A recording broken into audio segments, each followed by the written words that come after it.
so we can send that out. So yeah, so welcome to the 2023 cookie program service unit level wrap up. We made it kind of, we still have rewards coming.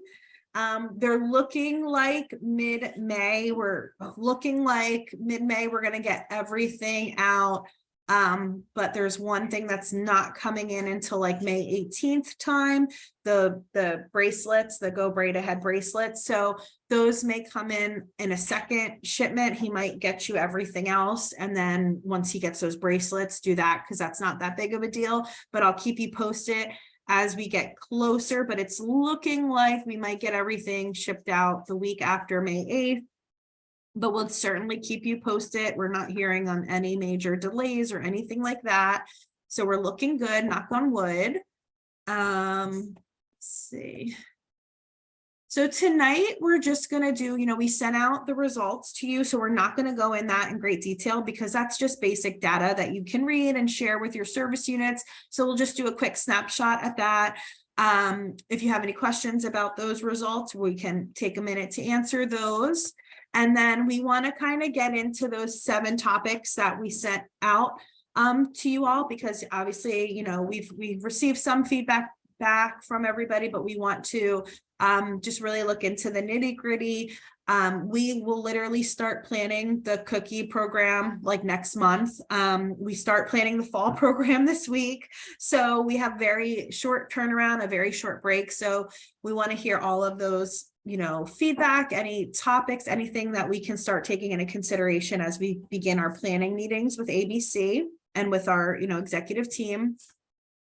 Also, we should have the girl survey. We were hoping to have it ready this week. We have 2 surveys. One is for like the girl family. The second one is for like a troop leader, troop cookie manager role. So we should have that by like mid to end next week.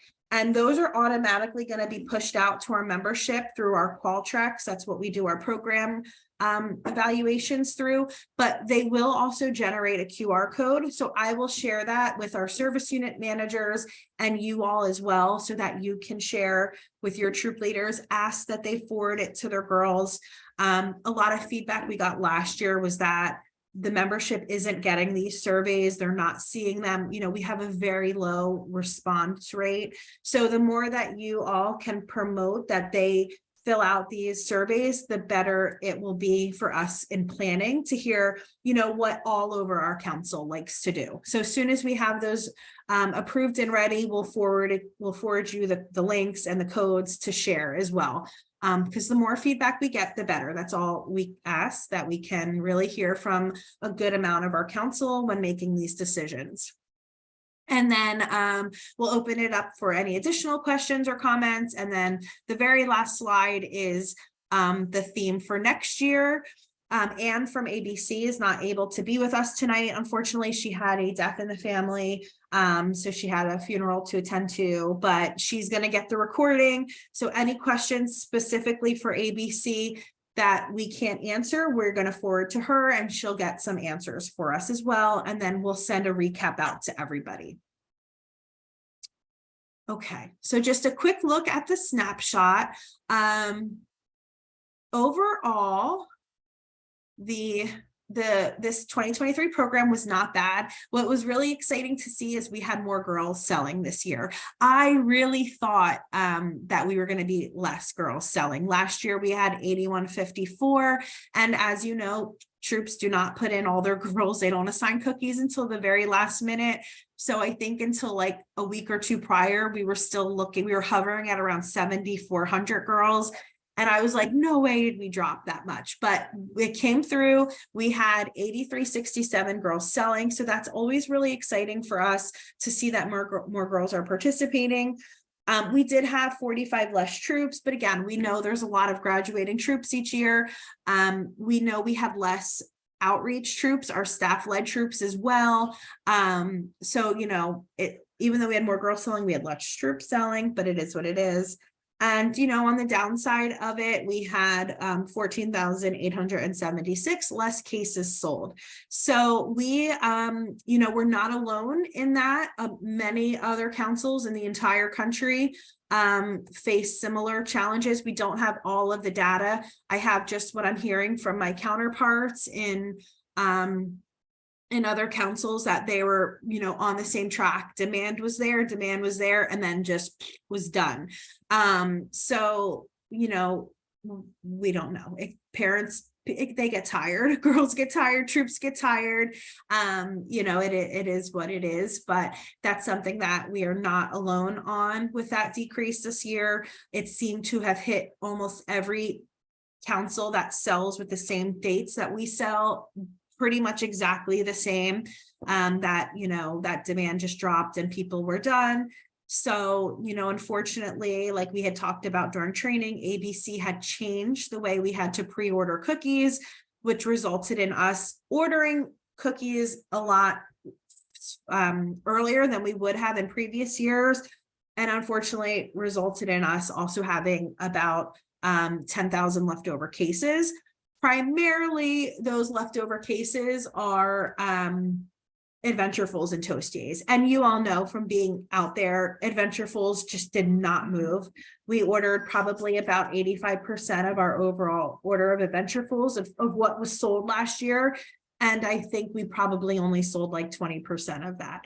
So a good amount of the cookies we were sitting on is Adventurefuls and Toasties. So we'll probably have a change in ordering of that next year. And we'll talk about that a little bit later. But overall, a great program in the sense of more girls selling. We did have the issues of inflation and the price change to $5.50 to deal with. We're waiting to hear. We know a few councils did go to 6 this year. Western New York went to 6. They were the first one on the Eastern Seaboard to do that. But we know that a majority of those councils have not increased in a long time.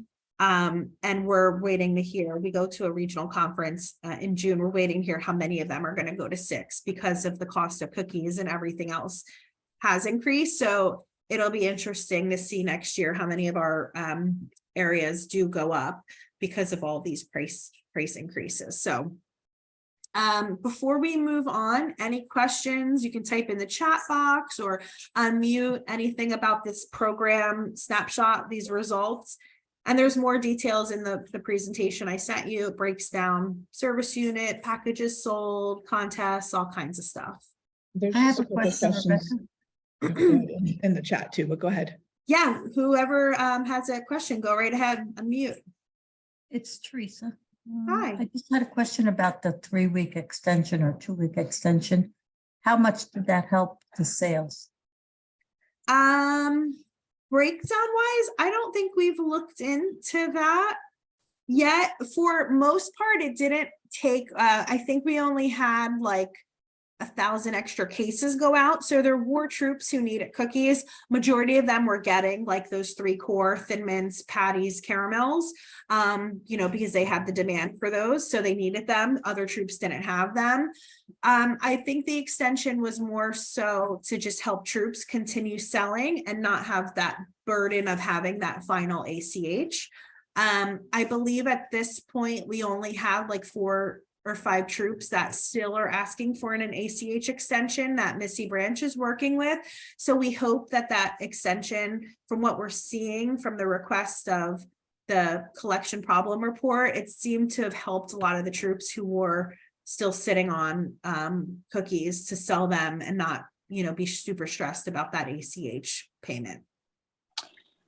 Yeah, so I had that question, and I maybe that's what you're answering. It never got answered for me, but there was like a form, and we had like a week to fill it out, and that was like if people had an excess, it was called like excess inventory. So is that what you're saying? Like I wanted to know what the definition of excess was, but I kind of got the gist is that if they couldn't pay. So is that really it? And what did that form do?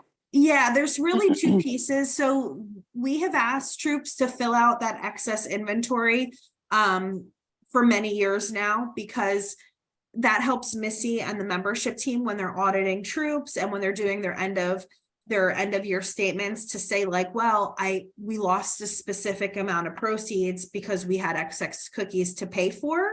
So that is pretty much the reason for that. It also kind of shows us how many troops were left over.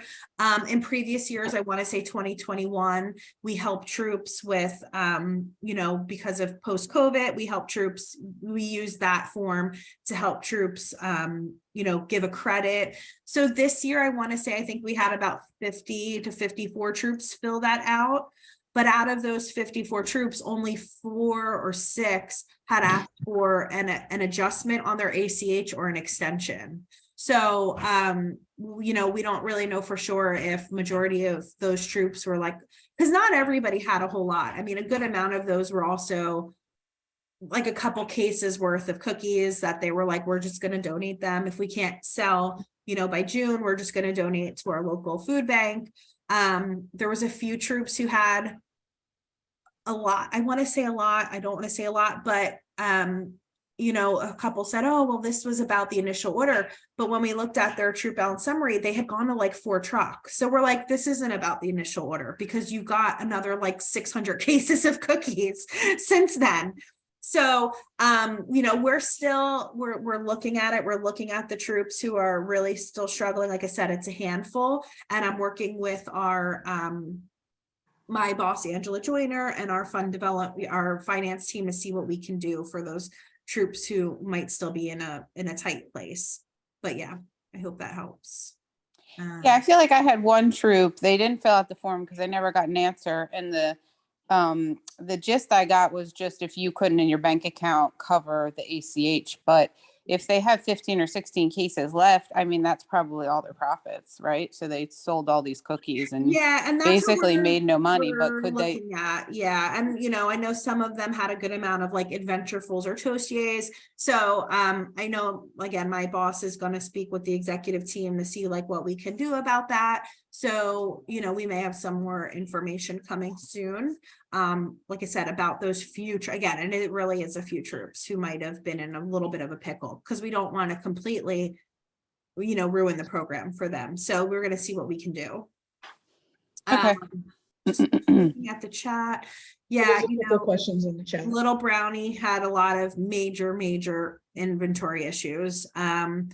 And yeah, unfortunately, because we're separate bakers with separate contracts and every council's their own entity with their own contracts, it can be very frustrating, like the difference in transparency between those two bakers. Let's see. So the 10,000 that we had extra does not include troops that have left over in their inventory. And I want to say that's only probably, when we first had them fill it out, it was probably only a couple hundred cases. It wasn't in the thousands. It really wasn't that bad. And that's the first time they filled it out that we asked. That's not the one that was right before the final ACH. So what happens to the 10,000 cases? We are trying, our executive team, my team, we're trying to see if we can get community partners to buy cookies to donate to our cookie share partners. We had about 2,041 cases around there. It's in the thing that was the cookie share from our girls. We actually just donated all of them this week to 4 hospitals, 5 hospitals, and 3 food banks. So we're putting together pictures and a post about that, so our customers and our troops can see that the cookie share cookies all went. We sold about 2,000 cases to Jersey Shore because they needed them for their cookie share program. And they're going to all local food banks in the Jersey Shore region. Again, because when it comes to cookie share cookies, it doesn't matter if it's not the same baker. We're giving them to organizations that can use cookies. Jersey Shore is giving them to all food banks. So they don't care if they get Little Brownie or ABC. They don't know the difference. So they were helping us out. And also the fact that it's very difficult for them to get extra cookies from Little Brownie right now. So we sold about that. So now we're about 10,000, and we're going to hope to see if we can still try to get some more commitments from some businesses to donate more cookies on behalf of our cookie share. And then probably what'll happen we will just donate the rest and write them off. Let's see. Yeah, you know, price increase. We really went back and forth because it's been a few years since any council has been at that like 25, 50, 75 cent. When my daughter sold back in 2004, it was like 325, then the 350. So, you know, we really did you know, the executive team, the board didn't want to kind of go that full dollar. And I don't know if other councils may follow suit with going back to a small price increase or price change. It's every council's different, but yeah, I mean, we did get a lot of keep the change and stuff like that. Okay, so yeah, any financial issues that you may have or have a troop that has, just definitely email Missy Branch. She'll pull me in and we'll work with troops who need the help. Like, don't tell them to sit on it and lose their proceeds. Like, have them reach out to me and Missy and we can see what we can do. And Kim, yeah, if we get to that point in June that we have extra sites, we'll definitely note this down, because we will be looking to kind of continue, you know, spread the cookies as far out as we can. The people who got them this week were super excited and, you know, very happy. As far as I know, we are staying at $5.50 for next year. We are not anticipating a price change. I think that was the reason she didn't go, or the board didn't go to a full $6, is because we didn't want to go that far. But I haven't heard, we haven't started talking budgets yet. So I like 99.9% don't anticipate a price increase again. So, okay. So what we're going to do now, we can answer more questions at the end, but I wanted to get into some of those specific topics that can help us out with our planning purposes. You know, for the most part, we know the feedback. We've got it from a lot of you. We've heard it throughout the year. We've seen it. So what we really want to try to focus on tonight is like real tangible suggestions on things that, you know, you really think could change or you need help with, that we as a product program team can make easier for you and your troop. So that's kind of what we're doing. Our niece is going to start and go over the first couple topics, and then I'll jump back on and we'll go from there. Yeah. We're going to switch it out. Okay. Hi, everybody. Okay, so the first topic.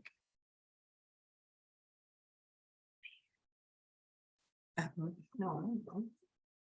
Okay, so we're going to start off about the Raspberry Rally pilot. I know a lot of people, there was a lot of issues with that. They ran out of cookies. So did anything work well, do you guys think? Just to hear your feedback. And hold on. And I'm just gonna add, we have asked, I was just on a webinar yesterday. GSUSA has not announced if there will be an online cookie next year, if it will be Raspberry Rally, if it'll be a new one, if Raspberry Rally is coming in person. They have not told us anything. They said that decision has not been made yet. So at this point, we just want any productive feedback that we can give them to, you know, help them make any decisions about future online sales or have you not. So I just wanted to answer, because I know that's coming, that they have said they have not made any decisions yet. I'm a brand new leader. Well, okay. I'm standing in for Jill today. Okay. And I got to tell you what a hot mess at least our troop felt with, and our cookie mom felt with the online ordering of Raspberry Rallies. I mean, all the little groups that I was in for cookies, for leaders, for everything, everybody was just like, why basically have a cookie and then have it not be available?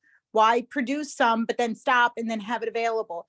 And then all these people coming to the booths for cookies, for Raspberry Rallies, and we can't give it to them. Right. It was, I mean, why would you do that? It's like, here's the cute little puppy kids, don't touch it. Right. You know what, actually, let me just take it away. So I'm actually going to piggyback on that. Basically, the bottom line is online is fine, but you just can't introduce a brand new cookie online.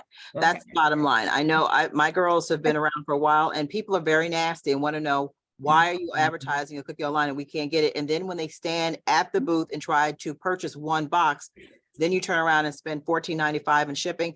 That's absolutely insanity. And Okay. then Yeah. they're telling little girls, why are you doing this? Well, they don't know. They don't control it. Right. So I understand that this is a bigger corporation and it's GSUSA that's doing this, not the bakers. But that's going to be your number one feedback. If you're going to do it, fine, do it for an old school cookie that they could get, maybe Mhm. like a thanks a lot or whatever. Right. Okay. That's fine, but Ooh, never that- brand new cookie, never brand new cookie. Okay. I also wanted to say that I know that they, the reasoning behind it, they said was to help with the online business for the girls, but you know, your daisies and your brownies, I don't know that we really want 6 to 8-year-olds having an online presence.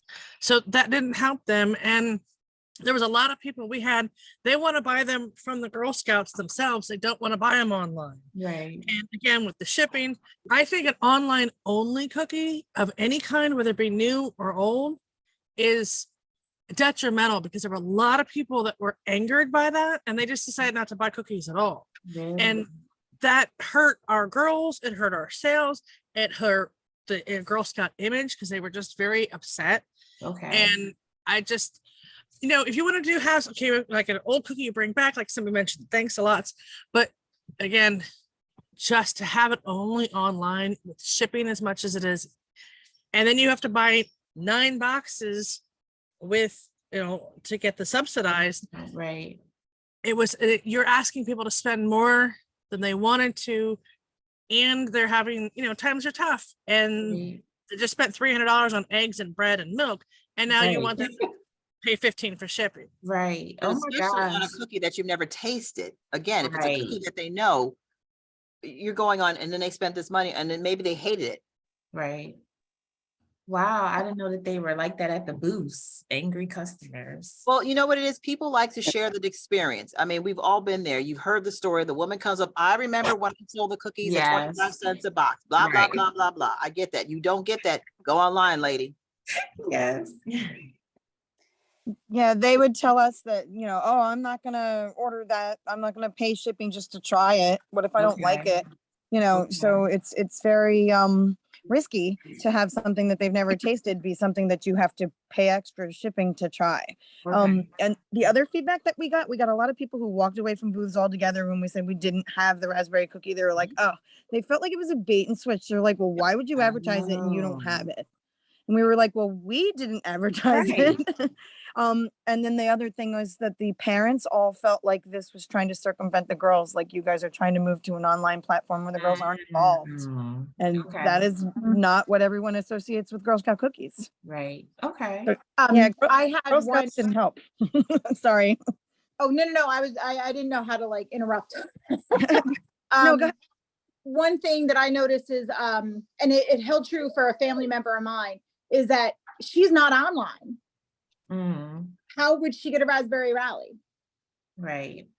So like, luckily, I was able to help her, her kid was able to help her and stuff like this, but that, it's like kind of like a discrimination against people who don't have online access. Like my mom, again, she wouldn't have been able to order. And then Right. also back to whatever that lady was saying, that shipping was out of control. Okay. That was way, how can you honestly justify $15 for one box of cookies? Right.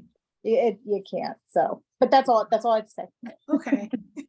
What would be They good? had a lot of complaints that it took the girls out of Girl Scouting and teaching them the core, what the program is supposed to teach them. Okay. Because again, they don't have online access. It's all back up to their parents, and it's just who the parents know. At that point, the girls have nothing to do with the sale. Right. Okay.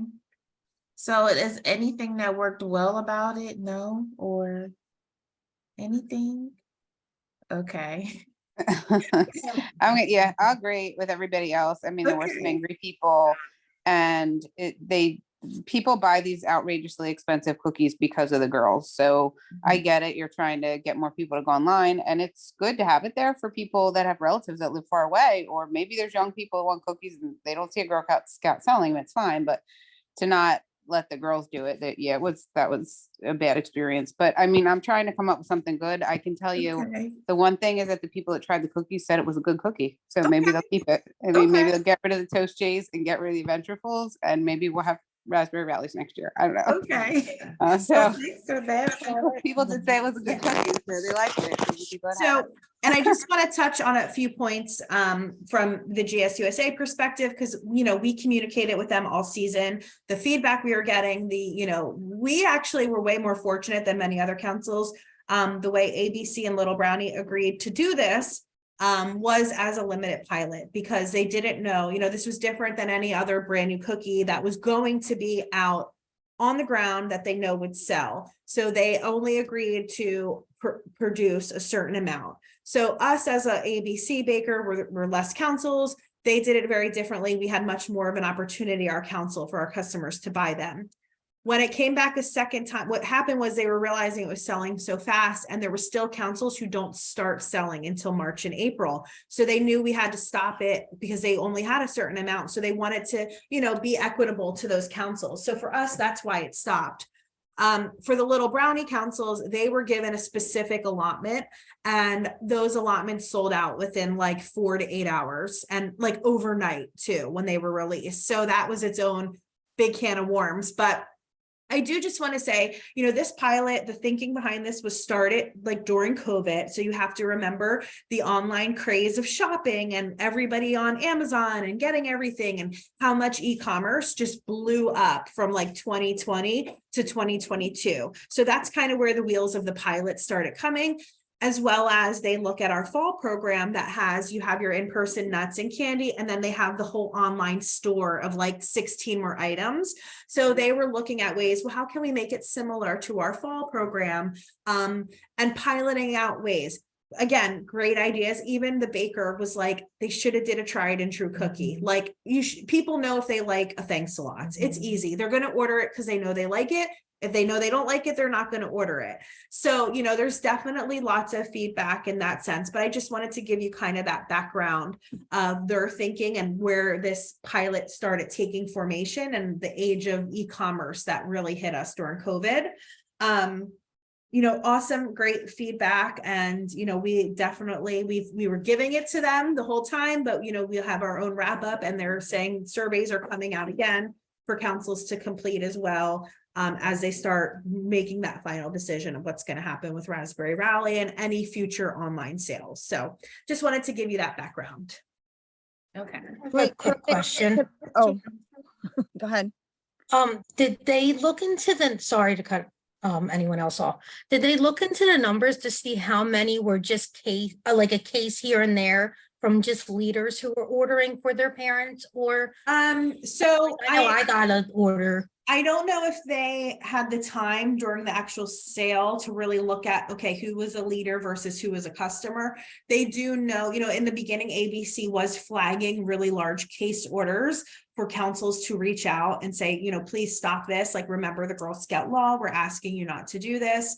But I don't know if offhand, especially for the other baker, if there was really ways for them to look, we are still waiting for our online, like, full data to really kind of see, like, and clearly with the other baker, I mean, the fact that they were selling out in a few hours, that was troops in the middle of the night, like logging on and ordering cases of them, because there's no customer who's like waiting that knew it was dropping at midnight, and then they were just selling like crazy, which why would people buy these on eBay? It's just bananas.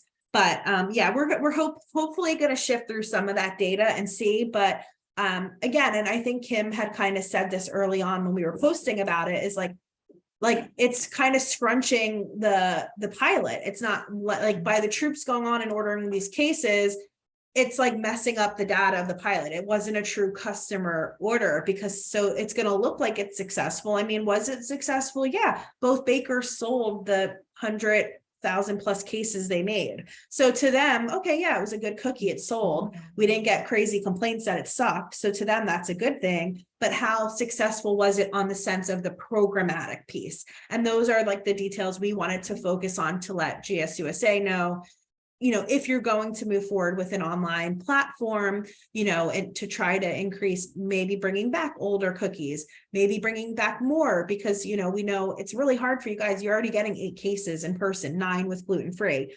It's just, we're using warehouses. Like, we know it's very difficult to continue to add more varieties. So that's also kind of the thinking of the pilot is, hey, could we bring back some tried and true, really great cookies that both bakers can make and customers can order and not put that extra load on the volunteers to now have to carry 12 varieties, so there's definitely lots of good points around it, but we do agree with all the feedback we received from you guys, and hopefully we'll see what GSUSA comes out with about it. Hopefully we'll hear next month.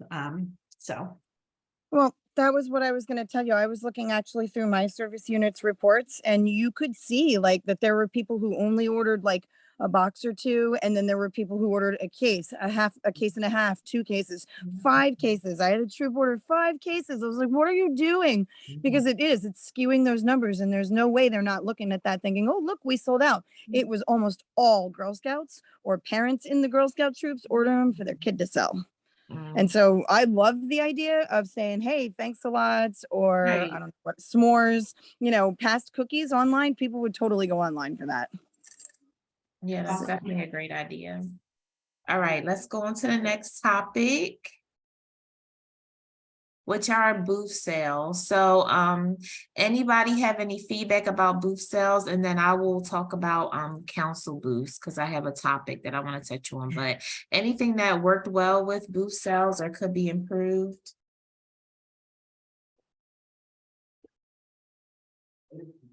Anything? Okay, well, y'all can. I'm sorry, I was on mute. That's okay. This is Julie from SU 303 for Cherry Hill, Merchantville, Haddonfield. Okay. So I know one challenge we had was a lot of back and forth with like the larger, especially I know Patco was one, but it would seem to be a paperwork insurance thing. And I don't know if there's a way we can get some of that started well in advance, because Okay. we had some of our bigger, spots where, or bigger locations that didn't get confirmed Okay. until we were already like a week into cookie season.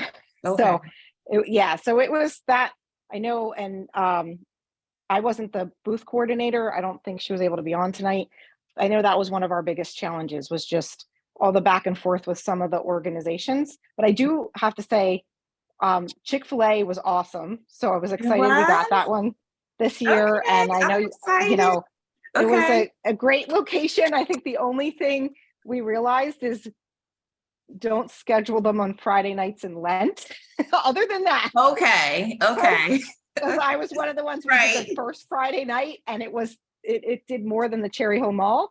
But we Okay. did the last Friday night, and I didn't realize till we're standing there thinking, why is it dead here? Right. And I'm like, oh my gosh, it's Lent. So other than Okay. that, the Chick-fil-A one That's was good to know. a great addition, and they Yay, were I'm really excited. Okay. and they were great to work with us too. Like even Okay. on bad weather, they let us be inside, but like being next to the drive-through, our girls, it was great. It was great. Okay. So can I just ask, did you personally, just as the cookie person, go to that Chick-fil-A and ask if you could So, stand there, or was that? The Chick-fil-A one was actually a council booth. It was just a pilot that we started. Actually, the manager at Chick-fil-A came to talk to our CFO, and that's how that started. So that was just a pilot. But we do, for next year, we do want to get more Chick-fil-A's, but that one was just a pilot because they reached out and wanted to do it. So Okay. Yeah, I was just really surprised. It's great you guys got to do it. Of course, it's always a busy location, so it would be Yeah. fabulous. But I had actually reached out to 2 Chick-fil-A's before, just being the booth coordinator, and they said it was their corporate policy not to let anyone stand out there. And they never let anybody stand out there. Like, you never see anybody stand out there. So I was really Okay. surprised. At that Yes. one Chick-fil-A, they let you stand there. And 'cause- that Chick-fil-A did tell us that they'll help us with other locations in the future, so we're definitely working on that, but I'm glad that Chick-fil-A worked out for Cherry Hill. Yvette, do you have something? Somebody put in the chat about Target, and I'll just say we approached the Target in our service unit as well, and they said it was a policy not to let anyone stand there. So we try, right? You go to these Yeah. businesses and say, hey, do you mind if we stand out here? But a lot of them, we used to have it at Walgreens, and Walgreens emailed me, said yes, the manager I would email, and then came back and said, oh, I'm sorry, Walgreens changed their corporate policy, so Okay. we're not allowed to let anyone stand there anymore. So I was like, oh, okay. So Okay. It seems to be a Rebecca lot was- of new ones that won't let us Do it, okay. which is unfortunate, Yeah, but I and- wish, well, I wish Wawa would come back. I don't know why they won't. And we did the Debt for Mall last year, which was a council. That was phenomenal, but I Okay. don't know, I think Rebecca said they wanted way too much money this year or something, but Yeah, those were not good ones. only do they want way too much money, like Gail has tried to work with them in detail. They're extremely hard to work with. And then they actually wanted like a percentage of sales. And I was like, absolutely not. We're a nonprofit. These are girls' money. They just were very like rude and very, very hard to work with. So that's why we actually were just like, no, like, they're like, well, we'll let it slide. Like last year, they're like, we'll let it slide. But anybody who's here, kiosks, like we take a percentage. And I was like, but if we're paying you to rent the space, like we work with so many other malls who don't charge us, some do, but nobody asks for a percentage of sales. So that's unfortunately, if we could find another way around that, or if they'd be willing to do a outside drive-through or something, we'll try. But once they were like, well, we need a percentage of sales, we were like, no. Yeah, So- they weren't willing to do outside this year, when I talked to them as a suggestion, so. And I just, obviously, so Latoya is on, she's our new like external affairs specialist. So we will be really working with her this summer and other corporations to try to see if they will pilot like a council booth, because some who are leery, like they'll do like an Acme. Acme came to us and wanted it to be a council booth. So we're hopefully like with Chick-fil-A, maybe we can get Walgreens, Royal Farms. If we can present it as a council booth, we'll handle it. You give us the locations and the dates, we'll get all the signups. So we're going to try to get with some others. So if you have any other corporations that say no, Target, we've asked GSUSA to reach out to them to try to get that as a national partnership, like Wawa. I don't know where they stand with that, not Wawa, with Walmart, but they have a completely zero solicitation policy. They don't let anybody out there. I think maybe with an exception of one or two places, but I don't ever see anybody at my Targets. But yeah, if you have any corporations, we're writing this down and we'll have Latoya start working on these this summer to see if we can get some council boosts to start there and then go from that and see how it goes. I know. And a personally, quick question on, I was just going to ask on the Walmart one, because I know it seems like a good partnership, but I don't know if other councils, since we have to get the approval at each location level, and it looked like most of the Walmarts in the area had them, but our like the Cherry Hill Walmart said no to us after took a really long time to even get to the right person to get an answer. So I just thought it Yeah, was so the a thing with shame that it looked Walmart like is, most of the Walmarts, because they are a good partner of ours, right? yeah, the Walmart and Sam's is a national agreement, and they, in theory, this new process that they created is awesome because it does put everything in a system that their managers are supposed to look at and approve. Across the country, we heard the same feedback. Like when they said, okay, now you guys can go talk to the managers, and councils were going to talk to the managers, like 8 out of 10 managers were like, I've never heard of this system. I don't know what it is. And, Walmart, they did say they sent it through their like Walmart internet, and like the biggest thing was that the managers didn't know. So hopefully now after this year moving forward, because when I did submit to our 31 Walmarts, I did hear back from 11 within like 6 hours. So in theory, it's a great system if those other managers can get in it and just approve them, but ultimately the caveat with this agreement is that it's still up to the discrepancy of the individual manager. And I mean, we have one in Triborough. We have tried and tried and tried, and that manager will not budge. He's absolutely always said no. We've given them everything. So yeah, we're still limited, unfortunately, with that manager and what they want to do. Who knows? Maybe they're a Boy Scout dad and are just saying no, or maybe they just don't want to approve booths because of whatever is going on at their locations. But yeah, hopefully next year Walmart's much easier and it'll be faster and we'll get it done sooner. But yeah, we're seeing the Home Depots, we're definitely going to have Latoya work on a lot of these locations. Okay, any other, I see some hands are raised. Yvette, do you want to have something to say? No, I just wanted to say that I also tried to help with our service unit with the Walmart. And a big part of it is that these managers, they're only there for like a year or two. A lot of them are not there long term. Yeah. So the manager, Yeah, that's always the issue. I didn't speak to them. I didn't speak to the actual manager, but I spoke to a girl who was very informative. And she said, like, it's not anything against Girl Scouts. He's not approving anybody because what he has to do behind the scenes is so much work. It's not even worth it. I mean, he turned down, apparently he was on vacation when I went there. I did write an extensive email to my service unit managers. And I mean, she was so nice, but she was like, don't take offense. It's a lot of work. Yeah. So he was just saying no to everybody. And I know that at some point we got the approval to say that if we just got a verbal approval, but he was just not, and I'm sure there's something more that goes in the background, the insurance or whatever. He's got to sign somebody up. He's got to let somebody know, gives him something else to do. Yeah. Just a thought. Yeah. And I'm looking at the chat. Wawa, I don't know, since COVID, they were a no, and they told us no again this year, but then people told me they were allowing Boy Scouts. So I'm hoping for next year, we can get Wawa back, even if it's back for that one weekend, but they've always had a no solicitation policy with everybody except Girls and Boy Scouts. So I think COVID, they were just like, yeah, we don't have to allow it. And then a few of the places that said they had Boy Scouts, it could have been a local manager decision that let them, but corporate wise, they were like, we're still not allowing because of COVID. So, okay, who's next? Audra? I was just gonna say that the new national Walmart thing really made it a lot easier. Because we have 2 in our area, and we always had one that always said no, and he blamed the mayor, who had nothing to do with it. But all of a sudden it was a go, and everybody was very responsive because the people who shop at that Walmart never had options for cookies. Yeah.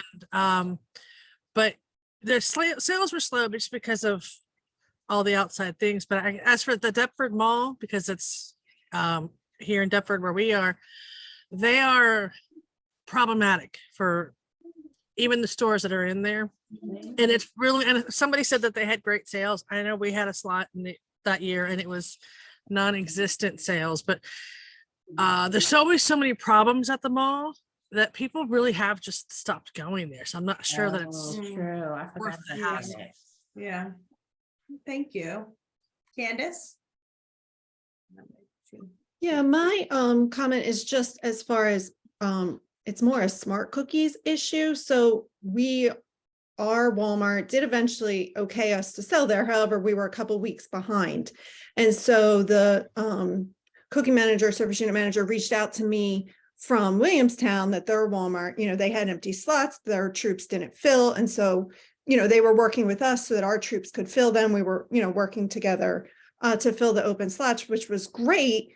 It was, I was so thankful that they had reached out those first couple weeks that we could share. But it was, how you have to put the end date as, to lock it out. So it's just your service unit that can sign up. You don't want to open that date because then all your other dates are going to fill. So in Smart Cookies, it made it kind of tough because there was no easy way to do it. Then I had to go in and create a whole new booth and add new dates. And, it would have just been easier if, you could open, one weekend or whatever to any other service units who are willing to travel to those other spots, because there are a lot, there are, especially early in the, the first couple weeks of the sale when all your cookies are selling, people would be willing to go if it was, a little bit easier to find them. Yes. And that takes me on to this next topic. So thank you, Candace. When it comes to council booths and filling those slots, so this year I helped Latoya when it came to council booths. And one thing that I know is a huge pain point is that they're too late. Like it's during the cookie sale and we're asking you guys, hey, can you send this out to your troops? And you guys have already done your lotteries already. And then it's like, we're banking on you guys sending the information out to the troops and making sure the troops even respond back to you when everybody's already planning their cookie sale. So one of the things that we are going to do this year is make sure we have our council booth dates before the sale begins, hopefully, if possible, please. And at least to get it around the time, a little bit after cookie training, just so that you guys can have those booths, times and dates for your lotteries. And then when it comes to filling the slots, so my idea around it is we always offer the council booth slots to the service unit first that the booth is in, and then we expand it out.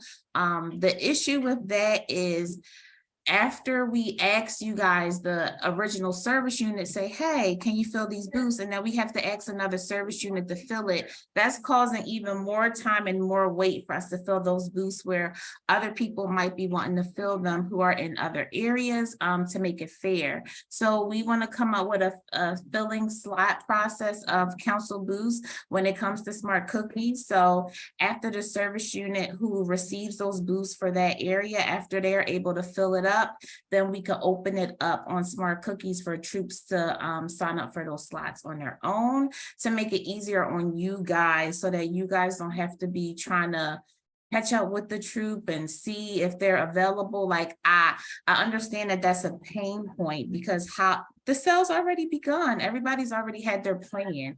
And of course, like those first 3 weeks are so crucial. Everyone's so busy. And it's like that'll take the stress off for you guys. So the one thing is to try to have the booths before the sale begins so you could do it at the lottery and just fill as many as you can. Whatever you can't get filled, we could put them on smart cookies and have it open for our troops to do. Obviously, that comes with the opportunity to teach troops and to teach the council booths, the council booth coordinators, just more steps on how to use smart cookies. And we're going to talk about that too, of course, when it comes to entering booths and making sure you guys know how to use that.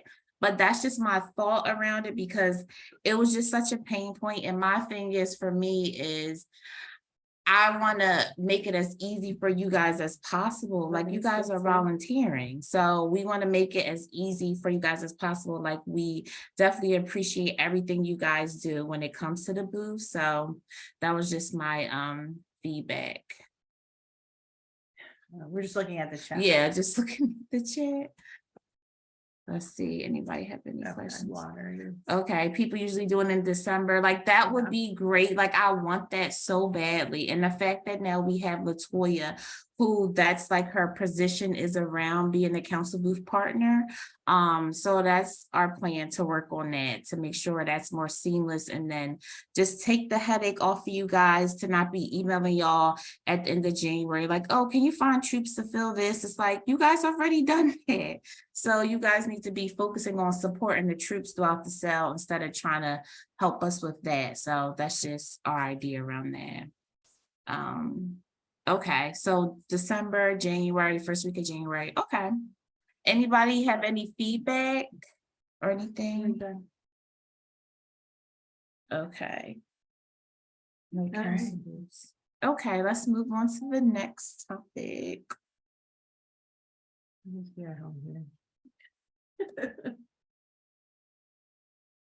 Okay, so our next topic is going to be smart cookies. Anybody have any feedback about smart cookies? Besides the booth stuff, because we talked about that, unless it's something we didn't hit on about booths, but anything with smart cookies? I had a couple of parent and leader feedbacks about Okay. getting Girl Link. Okay, They go through several tabs and they just find it semi-annoying because of that, because sometimes they want to share it real quick. And a lot of parents like had to be walked through it quite okay. but it was great once you found it. I know what you mean, because you have to click through and Then then go scroll down, down. and Yeah, then click on okay, the PDF to get Yeah. the QR code. okay. Put that, okay. Yeah, the same thing with the e-cards. I mean, if you go in and have to do it multiple times. You have to repeat all the steps. So I know some of the parents, like I showed them how to did it and they did it the one time, but then when they went back to add people, they're like, this is a really cumbersome process. Okay. So parents in general, I didn't have as many that really used I wish they would have used it more, but truthfully, but especially we had in our service unit a lot of new cookie managers this year.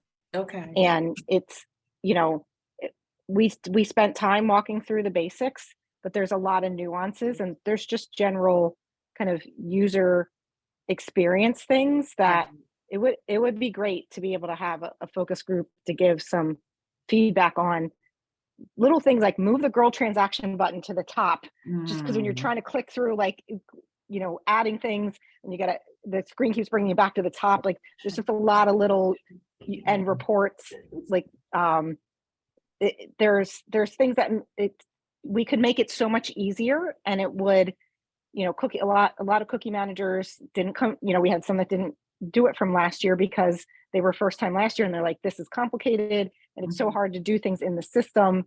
Our new cookie managers, we're learning and trying to help them, give them tips to make it easier, but it is time consuming with the way the application's designed. So it would be great that if we could figure out how to get some improvements, just little things that would make the application easier to use and take less time to get the cookie managers' jobs done. Okay. Yvette? I would love, if you're going to make up a list of wishes, I would love for Smart Cookies to be able to track in Smart Cookies, to be able to track your troop inventory. There is no way to do that accurately. I called ABC Smart Cookies on multiple occasions. I know they saw my phone number and didn't pick up. It's okay. I don't take it personally. There's no way. They gave me a workaround. They did. So if we log in our booth sales and then it doesn't subtract it from your troop inventory. I had to call my cookie mom every single time I needed to find out how many cookies we had on hand. So towards the end, did I want to take another booth? Do we have enough cookies? Do I want to swap out with another booth or with another troop? I'm not sure. I don't know what we have. There's no way to do it. And the workaround is to assign them. So what our troop does, we're cadets. At the end, we average out the number of cookies per hour sold per booth. Okay. You know what I'm talking about? Okay. There's no way to do that. It's two different things. If you sold cookies at a booth, they should be pulled from your troop inventory and then later assign them to your girls. Right. Two different things. Right. But there's no way to do that. So the workaround was I assigned them to my daughter, told her not to look at her account because she did not earn a Disney trip or anything like that. And then I had to back that all out because there's no other way to do that. It's Salesforce. It's Salesforce based. I'm familiar with it. I know that Julie and I had a conversation. We're both familiar with it. It should populate. Here's your booth. This is what you sold. Here's your credit card payments. This is what you should have in cash. The cookie mom should be able to count the cash, make a deposit that matches that of cash, and then everything is tracked. Easy peasy. We're doing it on notebook, on a little notebook. Not just me, other leaders, other cookie moms. Okay. If you could please voice that. Thank you. Okay. Yes, I have Rebecca. She's writing down all the notes. Thank you. Thank you, Yvette. Kimberly, Kim O'Neill. So we found that the Smart Cookies website, and maybe this is more a thing for Anne or whomever at ABC, it logs you out pretty frequently if you don't have a transaction for a little while. Like we would be at a booth and we would have to keep signing back in over and over again. And you're only at a booth for like 2 hours. And so if it's logging you out after like 20 minutes of idle time, it's kind of a pain. So I don't know if there's a way to like log us in and let us stay logged in for a longer stretch of time.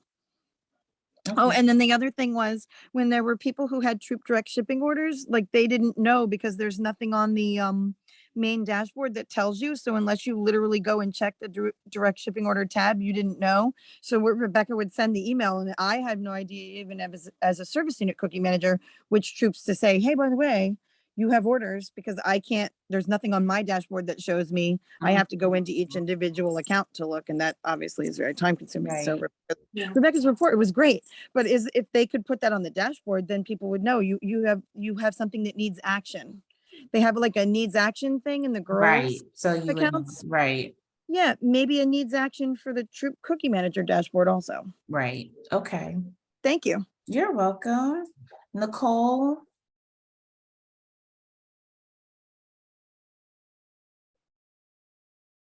Nicole, you had your hand up. You know I more. guess you put it down. Hi, sorry. That's okay. Couldn't find the mute button. So we had a kind of a bad experience with the orders, how they are that you have to get an email and approve the email this year. So like when a customer puts the order in to Smart Cookies, then the parent has to approve it via the email, right? Yeah. And what happened was we didn't advertise that. That was my mistake. I didn't advertise to everyone that that they had to check their emails constantly for that. And when I figured it out, like it was after I'd already done the parent meeting. So I like emailed everyone. I said, make sure you check your emails, but I don't think everyone checked their emails to realize they had to check their emails. So we had steps. Yeah, we had to ask the customer placed the order and the mother missed it. And so it got canceled, but she didn't realize it was canceled. She fulfilled the order. So she gave him his cookies and then the order was canceled. So then his credit card payment went back to him. And then we went and then I realized it after looking at him, I was like, you owe money. And then I realized why. And we went back to the customer. He's like, oh no, it hit my card. And it took like 3 weeks to convince the customer to go look at his credit card bill and realize that he didn't actually pay us. And it just was so, she was upset and I was upset because we were like, how are we the troop's gonna have to pay for his cookies that we gave to him. And like, I wish like last year it wasn't like that, right? You now have an email, but they should allow the cookie mom or something like for me to be able to approve them too. Maybe a double email, or there should be a button in there to like, I don't know, some way that like not just we're relying on the parent to approve an email. I think. Did you put that down here? What? Not let the parent be the only one to approve the order. Let me see if there's any other Like troop cookie manager. comments. Yeah. Summary total. Anybody have any other feedback? Summary total. Okay. The only other thing that I had on here about Smart Cookies, I see I put on here Smart Cookies usage because I just was curious to know like how do people use the mimic user tab, just to know if that's what some of you guys do. I know Debbie said don't get rid of it. They're not going to get rid of it. But sometimes I just like to know, do you guys use all those features? Because I know some. Yes. Okay, I just want to ask for. Okay, because I'm like, that's definitely at your reach to do. And I'm just like, I just want to make sure, because I know I've had conversations with people and they're like, oh, I didn't know I could do that. And it's like, okay. I use it all the time. Okay. What's the mimic user function? So mimic user is that you can mimic for your level. So for me, I can mimic a service. Since I'm council user, I can mimic anybody quote unquote below me. So a service unit user, troop user, or girl user. You can do that as well as a service unit person. Actually, when you log into Smart Cookies, the top left-hand side, all the way at the top, you click the button, it'll come down and say you can mimic a user. You'll click mimic user, and then whoever you want to mimic. So I really use it a lot of times when I'm looking at the girl dashboards. It's just easier that way because there's no other way for me to see the girl dashboard without me doing that, because it's like quote unquote like a separate entity, a separate site. So yeah, you can use it for that. Whatever they do counts as the girl, like it looks like the girl did it. So if they Oh, change yeah, this, if it's anytime permanent. you mimic somebody and you're in their account, it's gonna be as though that person did the changes, not you, if that makes sense.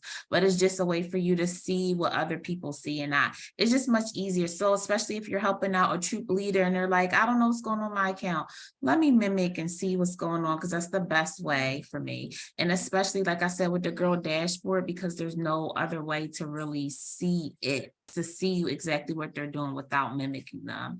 So I just wanted to make sure that you guys knew that that was available, and just wanted to hear your feedback on that, because I hear like some people don't use certain things, or especially when it comes to the dashboard, because I remember the first year it came out, the dashboard I don't use the dashboard personally, because that first year it came out, it was not accurate. Yeah, it So doesn't refresh. yeah, it live. doesn't refresh good enough for You have to me. give it- I always run reports instead, or use the manage orders tab. So I just wanted to make sure, like, yes, the dashboard is good, but I go by a report. I just rather do a report for me, because just to make sure I get the accurate number. So okay. All right. Are you taking notes now? Yes. So we're gonna swap off. Should check the chat really quickly. I think we're pretty caught up with the chat. There's just- Okay. Cool. And I'm taking some notes as well, so. Okay, all I'm right, good with perfect. everything. Okay, so rewards. We know we got a lot of feedback on rewards. We tried some new things this year. A couple things didn't work out as well. Then we pivoted and changed that back. So just kind of looking at anything specific that you really liked that was new this year, what could be improved, any reward ideas.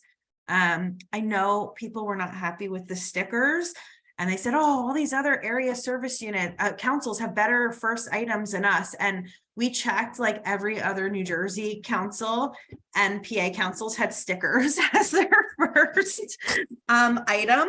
So, you know, we do our best. We try to get something good in there. But that's the level, you know, I just kind of want to put it out there. Those like first two levels are the levels that like 8,000 girls get, close to 8,000 girls. So if we start to spend more money at that level, that means we need to reduce money on the other end of it.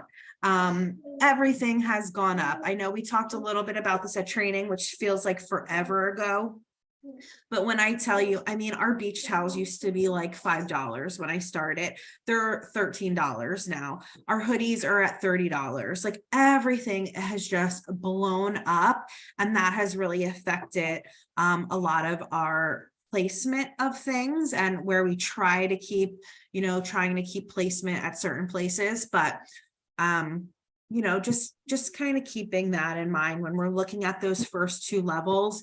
You know, to be transparent, we're really looking at spending like $1.40 at those levels, because it's just so many girls are at that level and then drop off. You know, by the time we get to the third level, the fourth level, we're now at less than half of the girls participating.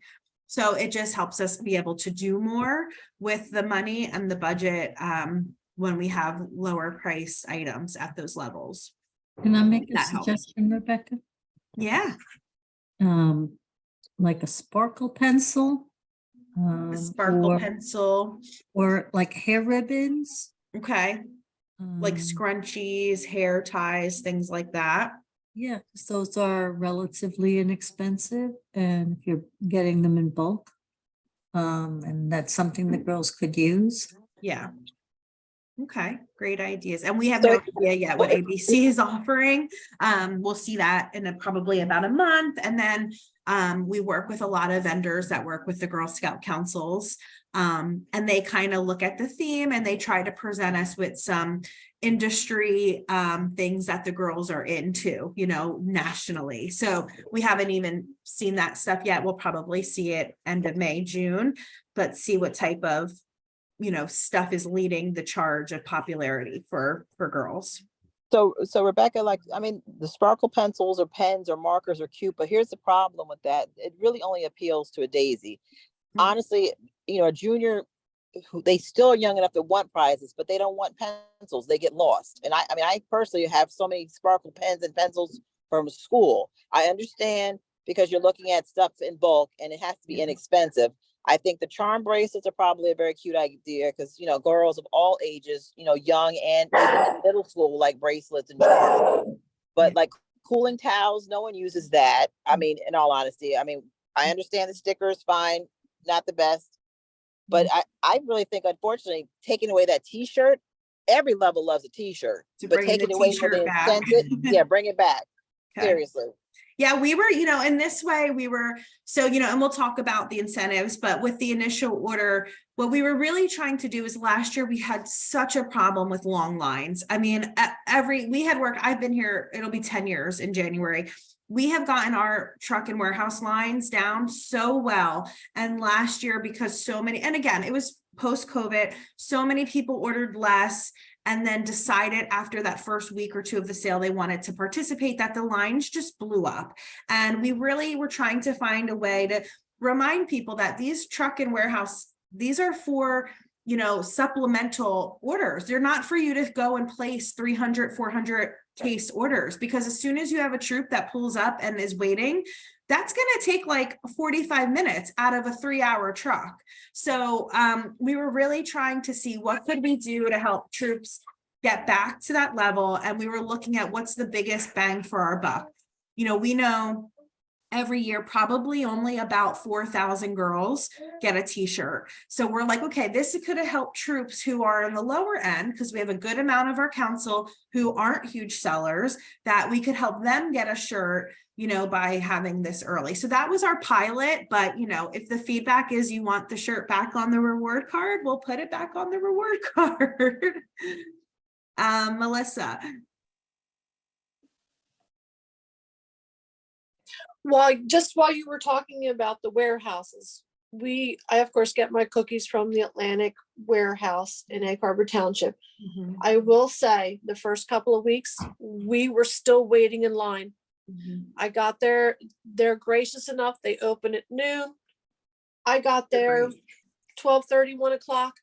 I was waiting in line still for an hour and a half to get my cookies because people were still ordering them. And I mean, to me, out of 900 troops, and I mean, we have the data, but out of 900 troops, I think only like not even 50%, did the initial order incentive, which means they were still ordering small, and then all the cookie orders come in, and then they're ordering huge amounts for pickup in the beginning. And and another issue, I know we have this issue at Truck 6 in Lawrence. Everybody shows up for 2-3 o'clock. So if you have 80 people who are supposed to come in a 3-hour window, 4-hour window, if you're all coming that first hour, I lived right down the road from that truck for 3 years. I would drive by it every day it was there from 4:30 to 6, varying times. And there was no more than 2 cars in line. You would pull right up, get your cookies and go. And that's unfortunately the downside. And when we added those time slots, I know a lot of people don't like it because they're like, oh, wait, it's sold out at that time. Okay, click a different time. If it's sold out at that time, that means there's 1,000 cookies placed for that hour, and you shouldn't go at that hour. So, the whole idea of the time slots is to help people time it out. So you're not waiting in line for an hour and a half, but I think that's all we can try to do is train our leaders a little bit better next year and explain that process. Like, we get it. You have things to do. You're trying to make it work and drop your kids off. But if you want to sit in line for 2 hours from 2 to 4, when you can wait until 4 or 5 and come back, you know what I'm saying? Like, they have to decide what they're going to do. Because if everybody bottlenecks it, there's no process we can put in a place that's going to stop them, At the same time, though, having troops order 70% of last year, when last year was weeks longer because we didn't know we were going to get extended. So you had 3 or 4 weeks longer of sales, and it was 70% of a longer time period when you're going to sell them in a shorter period. I mean, my troop and a lot of other troops did not go for the 70% because it was like, okay, we have less girls, there's less time, there's no way we're gonna, and we ordered conservatively. We still ordered a large chunk.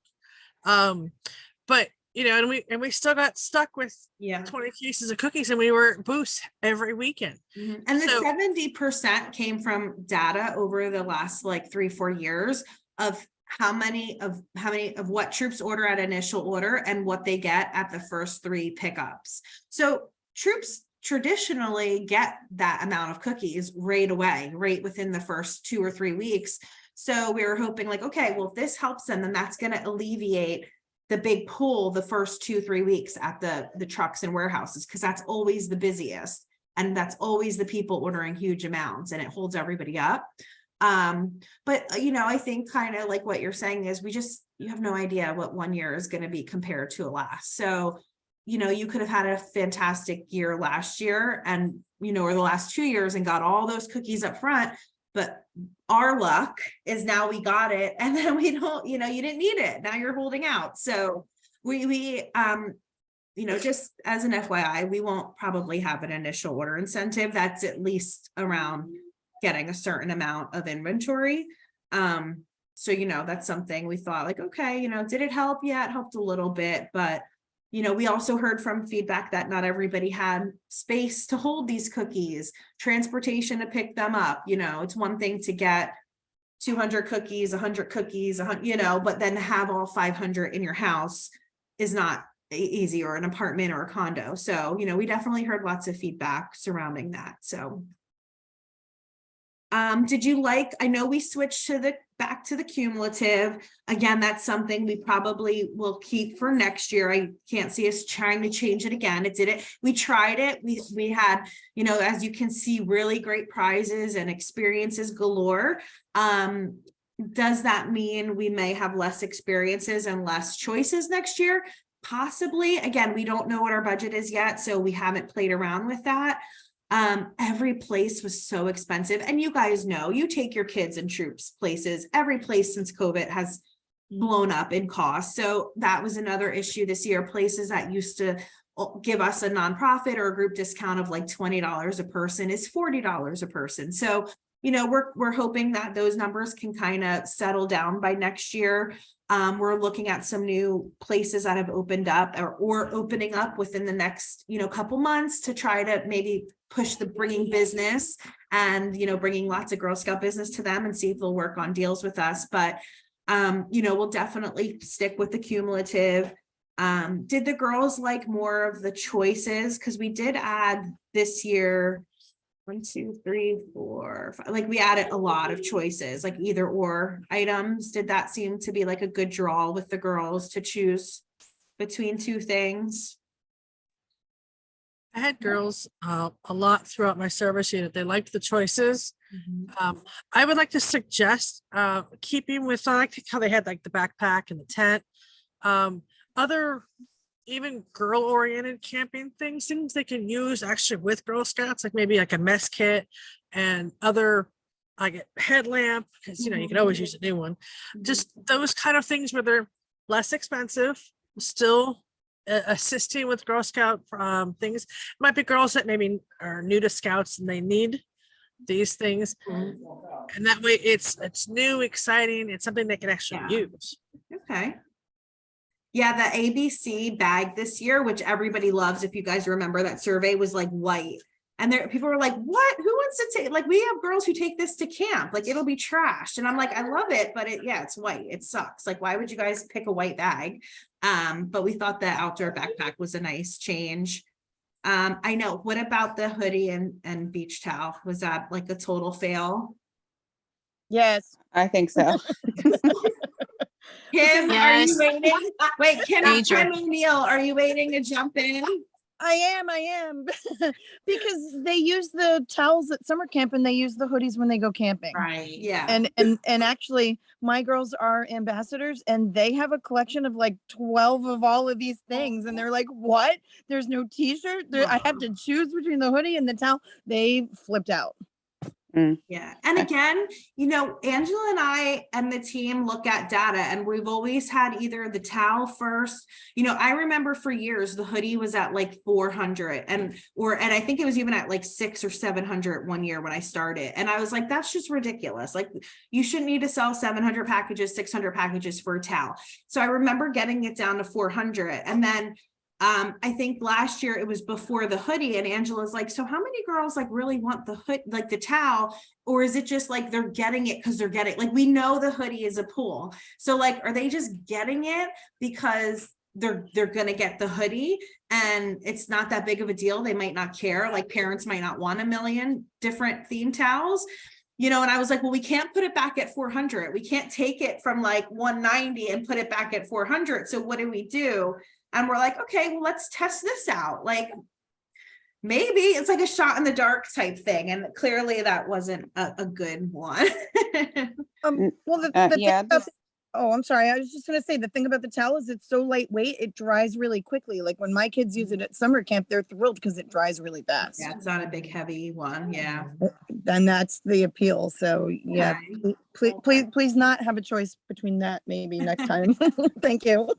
Yeah, this is like serious business. We have to plan this stuff out. Like, we just, and the funny thing is because our niece and I now have been doing this like 8 years together, and we're both Libras. So we're like, what do we do? Like, pulling our hair out. And then Gail comes in and Gail's like, just do this. And we're like, okay, we're just going to listen to Gail, because we'll just stress over this for the longest time. And Gail's like, nah, just do this one. And we're like, okay, Gail's in charge now of rewards. But we literally struggle over this. I really don't want you guys to think that this is something we don't take extremely seriously, and try to keep fresh every year. I was like the tent, I was like, yeah, we can get, it'll be like 15 tents and we'll just have Amazon send them, and it's 66. And I'm like, oh, we're not doing 66 Amazon orders. Like, we got to figure this out now. So it was a success. But we do try to keep things fun and fresh and not the same old stuff.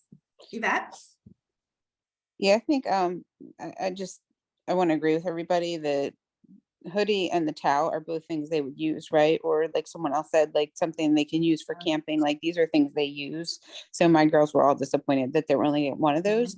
And that's kind of where my girls are gonna, I have older girls, so all the things before that is just really just junk. It's gonna end up in a junk drawer. So maybe I don't even take some, I don't know. I think the little kids maybe like, we do hear from ABC that they do, like, they try to clear their warehouses and have discounted items.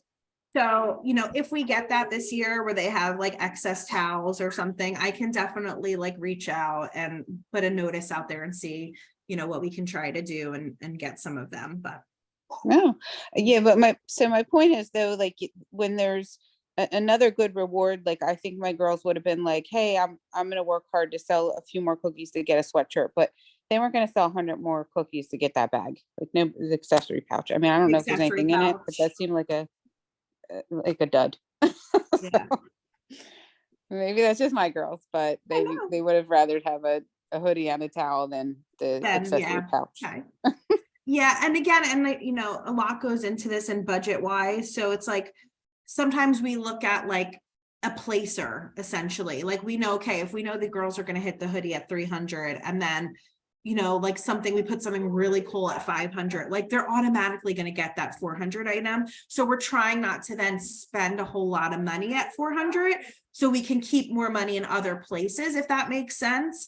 So it's sometimes like we try to get some like filler items in there, because like the 400, it's just like, yeah, it's great for the girls who hit 400, but really the people who push for the 500, it's like an automatic thing, you know, and then they're going to get everything. But we know pouches have been pretty popular previously, but I think we're kind of starting to see the decline in them now. Like, they were pretty good for like 2-3 years. I mean, everybody was dying for that sloth bag, but yeah, it might be something we move from next year.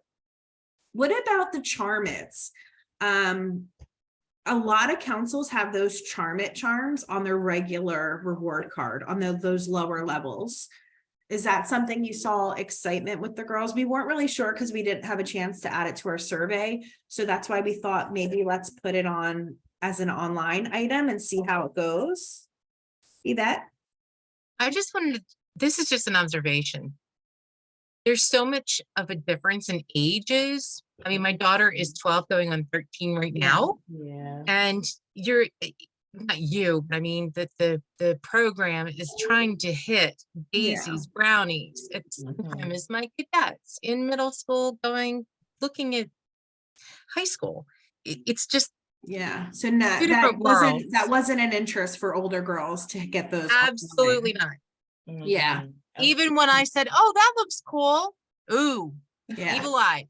Well, and it's funny because on Charm It, they have these great partnerships. They have like Harry Potter and Disney and we're like, oh, you know, like older kids, like older like tweens and stuff might want it, but Doesn't matter. It's yeah. not cool.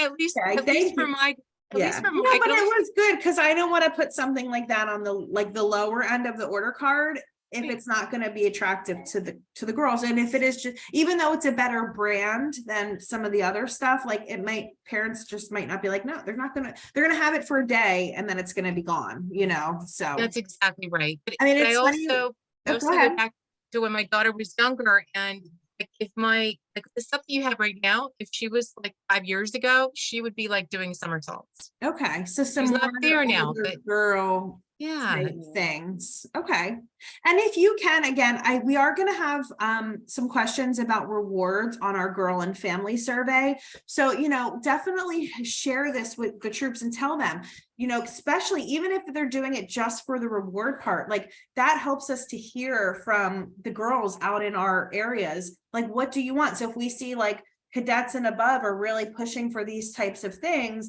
that can help us do like an either or item so that we can put something on the younger end for the little girls, like the water bottle and the bead set. So maybe the younger girls really wanted the bead set, but the older girls were like, I might not want it, but I'll get the water bottle. So yeah, definitely promote that survey. And even if it's just to get those reward questions in, it's super helpful for us. Kim, do you have something? Sorry, I was muted. The charm thing, actually, our unit seemed really receptive to the one that was for the online only, but their concern was that the charms, like you had to sell way too many packages in order to earn the charms. Like they were like, if you just sell 25 packages, all you get is a plain bracelet with no charms. What fun is that? And then you have to work hard to get to 50 or And we 70. looked at like average orders, and the average orders was between the two top end ones. So, Okay. you know, but again, it's an average. You still have all the people on the low side. So yeah. So that's why we had people ordering whole cases of Raspberry Rally because they were trying to get to the 70 packages sold to get the charms. And I was like, oh no. Well, that It makes was sense. a little bit of a storm. Okay. Well, again, thank you all. You know, we've heard the feedback again, and we'll, you know, when it comes to specific reward stuff, share the surveys. We do a reward survey because ABC, once they release all of their items, we look at like the other vendors who also kind of go with the theme. We put a bunch of stuff together, you know, experiences too. And definitely share that because we really don't get great responses. We only maybe get like a 20% response rate. And, you know, the more people who respond helps us with these reward choices, you know, so we are going to share those codes with you and those links so that you can forward, you know, to the families and really highly promote them filling this out. Cookie dough, I'm just checking the thing, you know, Pure Vita bracelet, we'll definitely add some of those. That could be like an older girl option, modeling clay. Need to be able to earn the shirt, hoodie, and towel every year, you know, so definitely we're going to save the chat too. Cookie dough, you know, we go back and forth on this every year. When this used to happen, it was like people barely used cookie dough. So it's like you're rewarding it and then the money's sitting there. Like the cookie dough used to be like money that could be spent at the shop.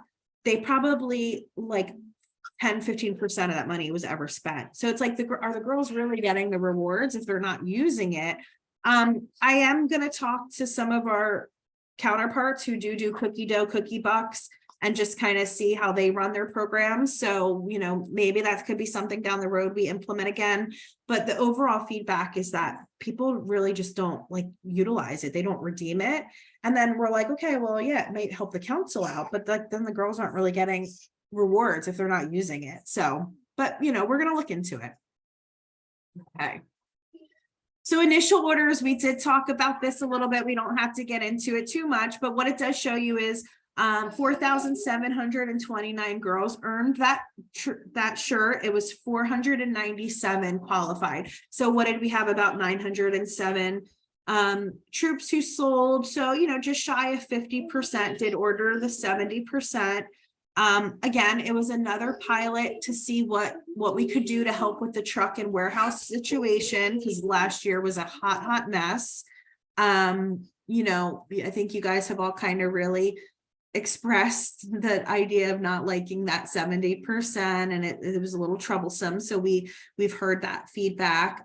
Do you have any suggestions for if we were to do another like troop style initial order incentive where the entire troop could earn something?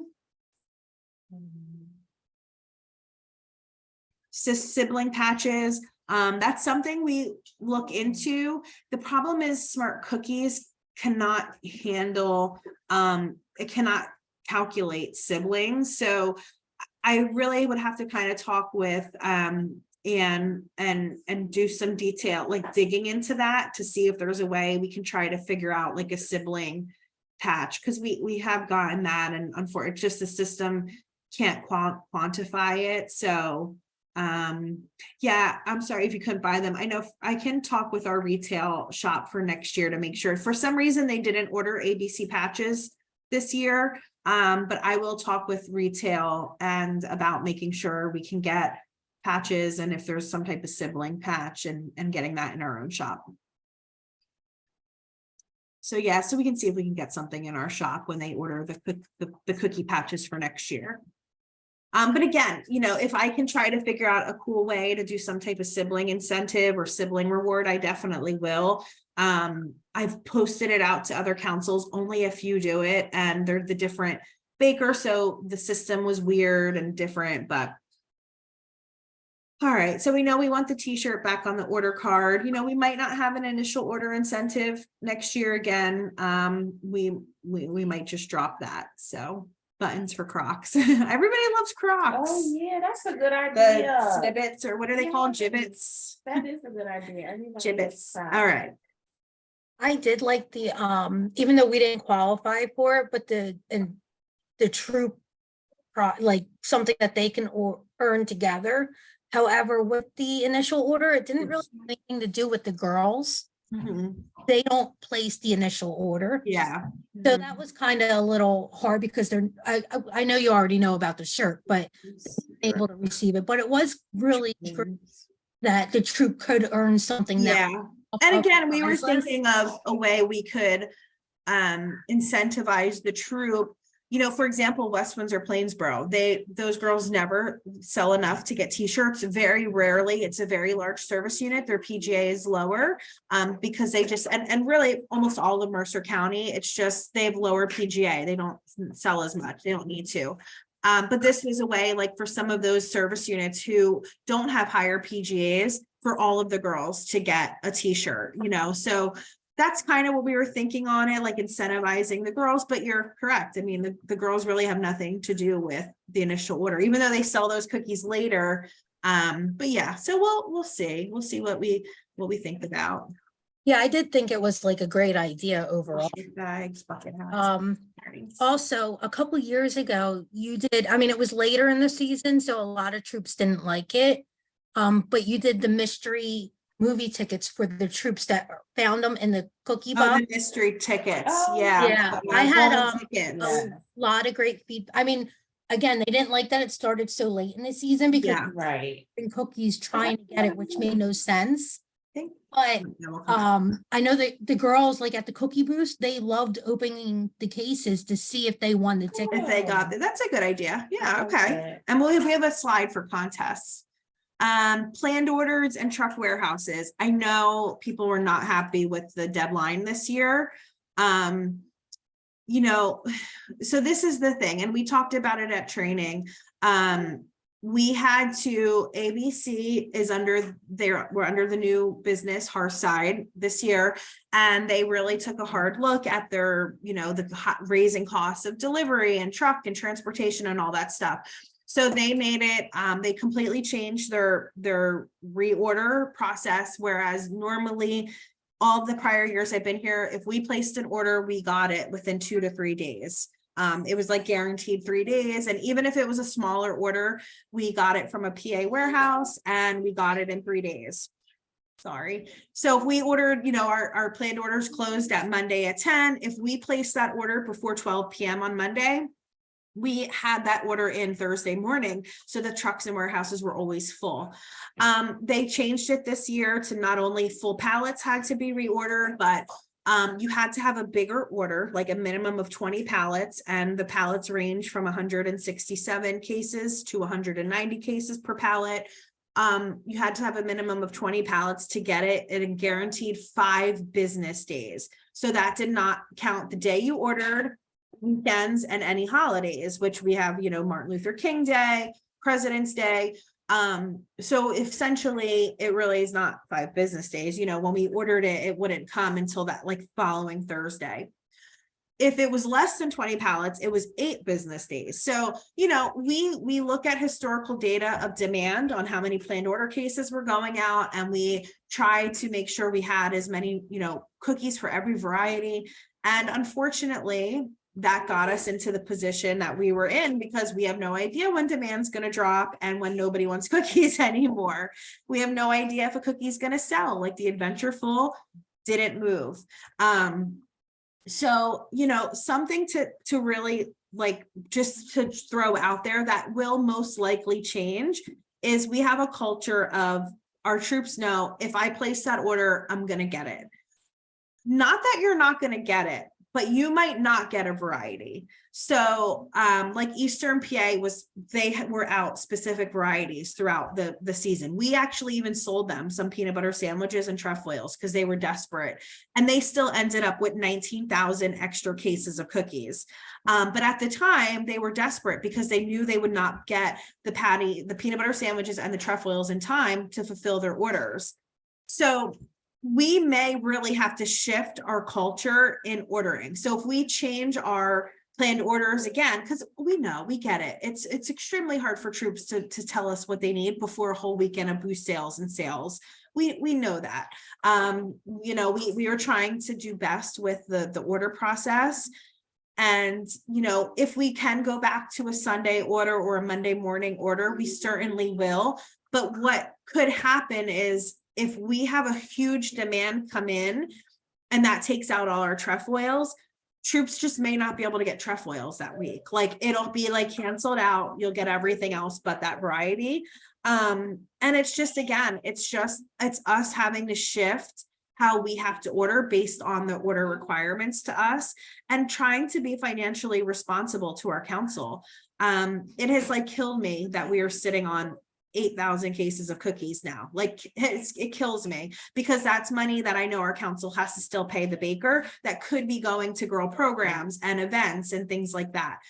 My 2 prior years as the manager, we had to purchase extra cookies. I somehow managed our inventory to 0, and we needed to purchase over 500 cases each year for our cookie share variety. So I left no financial responsibility to our council. The year prior, my first year is this, I think we had like 300 or 400 extra cases, which is like a drop in the bucket, and we just donated them along with our cookie share. But 8,000 cases is a lot of cookies. So Angela has never had that happen in her tenure here as well as product program manager. And it's just something we know we will never let happen again. That means we are extremely going to lowball Adventurefuls and Toastiers next year. We ordered 85% of Adventurefuls that sold the year prior. And I want to say only like 2,000 or 3,000 cases sold. So we were sitting on almost 7,000 cases of Adventurefuls that just the demand wasn't there. Customers didn't want it. And it's not just our state. It was every council in the country. Adventurefuls did not move. You think we would have learned our lesson year 2 of the s'mores, but it's been like 8 years. So, you know, it was so popular. It like almost sold as, it like outsold like peanut butter patties last year. So that was like huge for a new cookie. So to the bakers and to us, like, oh, wow, it was a popular cookie. People enjoyed it because they kept coming back. And this year it just flopped. So yeah, like just something, and we'll talk more about this at training, you know, that we may, and we don't know our order requirements yet because a lot of ABC councils are sitting on cookies because of their new process. So as our executive team works with their executive team and GSUSA, we don't know if that ordering process will shift or get better. But if it stays the same, we will be, you know, we won't be shooting out as far with demand as what we did this year.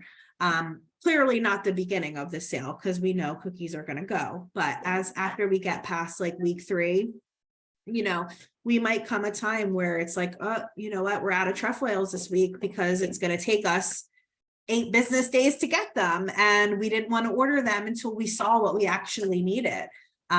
So I hope that makes sense. And as we learn by the fall, when we train, when we see what ABC is requiring of us, we'll have a better idea. But you know, if it helps our troops to move that deadline back up to Sunday night or Monday morning, you know, it's something we definitely want to try to do.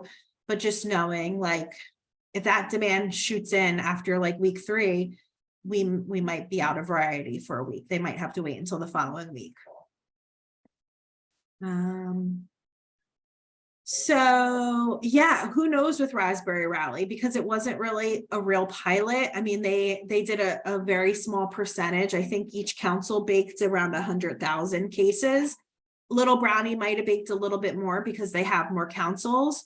But we're still waiting to see if it is an in-person cookie, the bakers will definitely bake more. They have the history of how much a new cookie sells. I think if they make it an in-person cookie, I think it'll still be a big hit for all the people who didn't get it this year and didn't pay shipping and then it was sold out. So I think if they are in person, it's still going to be a pretty popular sale because it's not that true year 1 of a sale. So we'll see. I'm hoping by next month they let us know what's happening with it. Yeah, Toasty. I mean, Toasty actually wasn't bad in certain areas because it bordered Jersey Shore, who like everybody wanted it in Jersey Shore because they don't have it. But that could be something too. I heard Little Brownie is not selling s'mores next year.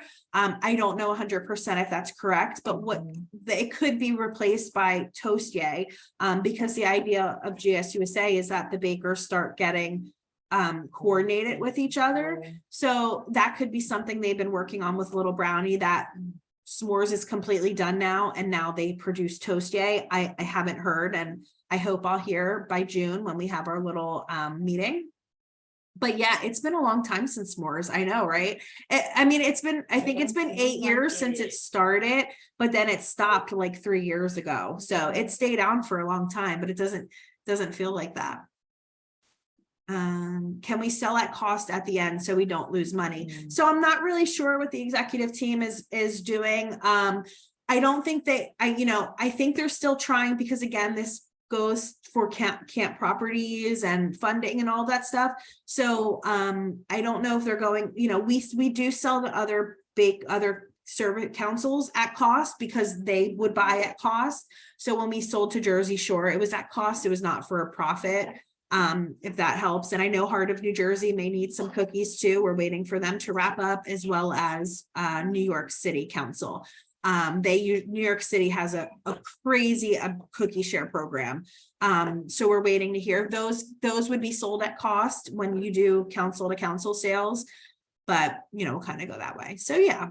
So I think ultimately, trying to see what happens from ABC. They've heard the feedback about how inconvenient and really hard planning, and especially now with, almost every ABC council has leftover cookies. I know the CEOs are like riding them. So we'll see what happens if they work to change that. But But yeah, hopefully we can bring our, we'll really look to be bringing those orders back to either a Sunday night or first thing Monday morning. And then, kind of going from there once we know what our order process is. I know, bring back the thanks a lots. I love the thanks a lots. And who knows about the future of s'mores? Again, every new cookie that comes out has to be by both bakers. So the Adventureful was the first one. As far as I know, there's no new cookie for next year, other than what might happen with Raspberry Rally. It could be that, they do Toastier to match, and then we both do Raspberry Rally. It could be something where the GSUSA controls all the cookies. So they could pick one of the s'mores to do, and then both bakers have to do that s'more. They could do a thanks a lot, and both bakers have to do that. So moving forward, any new cookie that comes out is consistent with both bakers. Okay. Yeah, Toastier was really popular in Jersey Shore. It's funny. All right, council run training. So these are the trainings that we do on the service unit level for you, as well as the troop level. Is there anything that you think could, worked well? What could be improved?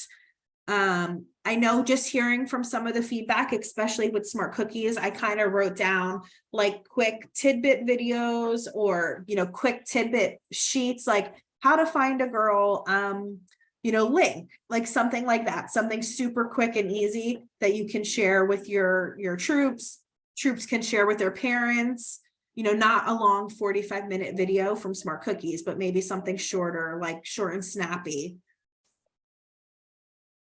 Let's see, anything? Okay. On the same token, we are going to try to do some more in-depth cookie booth coordinator training. I know that's a really hard area because a lot of our service units do not have cookie booth coordinators, or you get them really late. I mean, we've had people reach out to Gail and I and are like, I can't get into Smart Cookies. What's happening? And it's like the middle of January and we're like, who are you? And they're like, I'm the cookie booth coordinator. And we're like, what? So I know it's very hard for you guys to get, people to sometimes do this role. Just know Gail and I and the team, Latoya, Arnice, we're always happy to come to your meetings, be on a virtual meeting to try to help get cookie volunteers. I've always found success when you have one person leave to try to get a committee, get one person to do training, one person to do Smart Cookies, one person to do rewards. And rewards is usually somebody with an older girl troop because they can help sort them and earn service hours. Something along that lines, like have a group of people do it. So it's not one person doing the whole thing for 3 months. Have everybody break it down into manageable chunks. We are always happy to come help you get volunteers if you need a little bit more promotion or, talking about the role. So just let us know, send us dates in the fall of your meetings. But what we do want to do is really try to look at our cookie booth coordinator training and try to do some additional Smart Cookies training. I think out of 54 service units, I think like less than 25 put their booths in Smart Cookies. And a lot of them say, I don't know how to do it. It's too hard. I don't have time. So we really want to work with you on that. Make sure you're getting your troops in there because not only is it in the cookie booth finder where we have customers calling customer care nonstop to find cookie booths. So you're losing out on that when people search your zip code. They're not going to see your area booths. They're going to go to the next nearest town. You're losing out that troops can't accept credit cards at booth sales if they're not in Smart Cookies. So we really want to try to revamp the cookie booth coordinator training next year and help with, soliciting booths, doing lotteries. If you need help with that, then Smart Cookies, like really help get in the nitty gritty of working on all the functions that Smart Cookies offer. Like the booth divvy up, whatever that thing is called, is an awesome tool. I never knew, I never paid attention. And Anne showed me how it worked. And it's really great because it can like tell you how well you did and what cookies to order. Like it's such a great tool to have and to use. But we just really haven't done that great of a job with booth coordinator training and Smart Cookies. So we really want to work on that next year. Let me just check the chat. So You mentioned offering service hours to the older girls, and we can write that up, and that's an acceptable Yeah, option. I mean, when I started as a volunteer, when I was a troop leader, I was at Heart of New Jersey in Rolling Hills. And the woman who did the rewards, that's the only piece she did during the cookie program. They all got shipped to her house, and she had older high school girls. And they counted them all out. They sorted them by troop, and she gave them service hours for that, because that they're doing a service to your community. It takes a lot of time. You know, I'm not going to say, hey, cadets can't do it. You all know the level of maturity with your girls, but it's something that you should, you know, they should be able to be serious and count and sort. And, you know, we can talk about best practices for that, you know, because some will just count it as you go. But if you are working with girls, they should count everything first. Count everything, make sure it matches the slip, then sort by troop, sort each troop, count, and then see what you have left. You know what I'm saying? But girls can absolutely do it. Older girls, I always recommend high school girls, you know, or Well, like it's a 8th fantastic grade idea above. because these girls need it, and yeah, I can do it. I've had other leaders help me. Last year I had my son and my husband help me, my daughter, but Yeah. you know, to have to give these girls a chance to be involved, that's a fantastic Yeah. idea. And come to the meeting and give them out too. I mean, you can expand it, but you know, a lot of schools requires, you know, service hours. Like it could go towards service hours. I know a lot of kids, once it hits like the spring, really are like, oh no, I need service hours. Like, what can I do to, you know, depending on your school, or if they're going for like a communion or something, or just Girl Scout service hours. I mean, they're giving back time to support their service unit and all of the girls in your service unit. So, a dummy troop for training purposes. I know with ABC, they've been working on like a training deck, and I think they had it this year and it may have just came out too late. Yeah, if you need help to come recruit, just shoot me and Gail an email. If you know your dates already and when you want us to come, that's even better, but shoot us an email so we can put it on our radar. And even if it's tentative date, like let us hold it. If it's in person, we can come. If it's, you know, virtual, we'll jump in. Parent training on credit card sales. Yeah, we've worked on a little bit more on that, but I think if we can put together a nice quick bit, like cheat sheet on credit card sales, especially at booths, would be helpful. You know, if you are on an iPhone or iPad and you go through the website Safari, that's where you can take pictures of credit cards. That's the only place. Android doesn't have that capability yet, but if you are collecting sales at booths on an iPad and iPhone, and you go, you know, you log on to ABC through your Safari browser, not the app. It can't be the app. Go through the Safari browser, and that's the option to scan a credit card. Videos need to be updated. Yeah.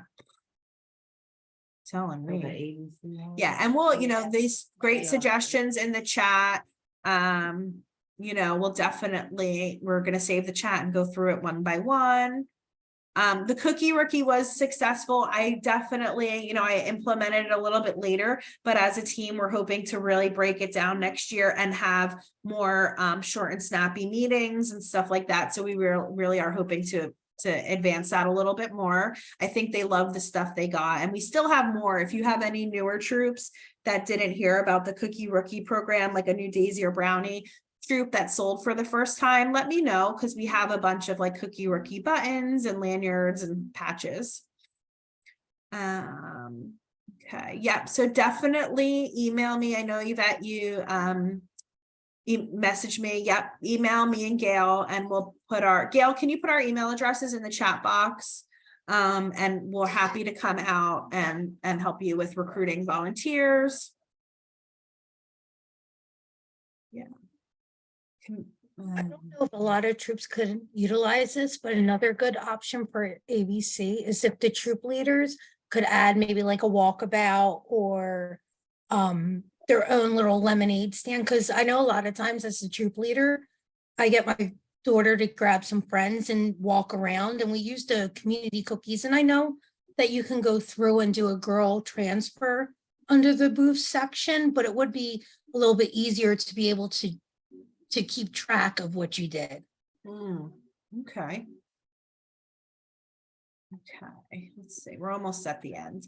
Rallyhood, that was new this year, that took over our team app. Is there anything, that can be improved for next year? I'm not gonna lie, I'm not allowing for public posting anymore. That message wall just like was a buzzkill and made me so like depressed and like ready to quit my job. So, I think the problem with the message wall is it just was so busy between us posting and everybody else. And I would like to keep it the way the old news feature was in Team App, where it was just like important things that you needed to know from us. And also not keeping them pinned forever. That's something I learned, after that time passes, I can unpin them. So then they like go back to the bottom. But like, if it's a timely thing, I can pin it. So it stays up there during like the week I need you to know, and then unpin it. Yeah, Teen App was more user-friendly. I know Rallyhood, I like it, but then I didn't like it during cookies. We are working with Rallyhood. Savannah has been really great to work with Rallyhood and getting feedback to try to, see what we can do to make it fit our needs a little bit more. But search feature was great, but it got clogged easily. Miss Team App, okay, yeah, we did fix the problem with the chat rooms before the swap. So that was a problem that Team App had to fix internally. So that was good to go towards the end. Yeah, finding a message was really hard. I do agree, because I would get messages from people and I could not find them. Like it wasn't under my messages. It was really weird. If I got a notification, unless I was on my phone, I couldn't find it. So yeah, these are great things that we are going to continue to talk with Rallyhood about. No, I don't think you can opt out of certain things. I think if you opt out, you opt out of everything. But Savannah is working with them. So maybe they'll update it or fix some of the stuff. I probably won't be approved to go back to Team App, because this is something we're doing from a council level and it's like meant for everybody in the council. But if I can get approval, I certainly would.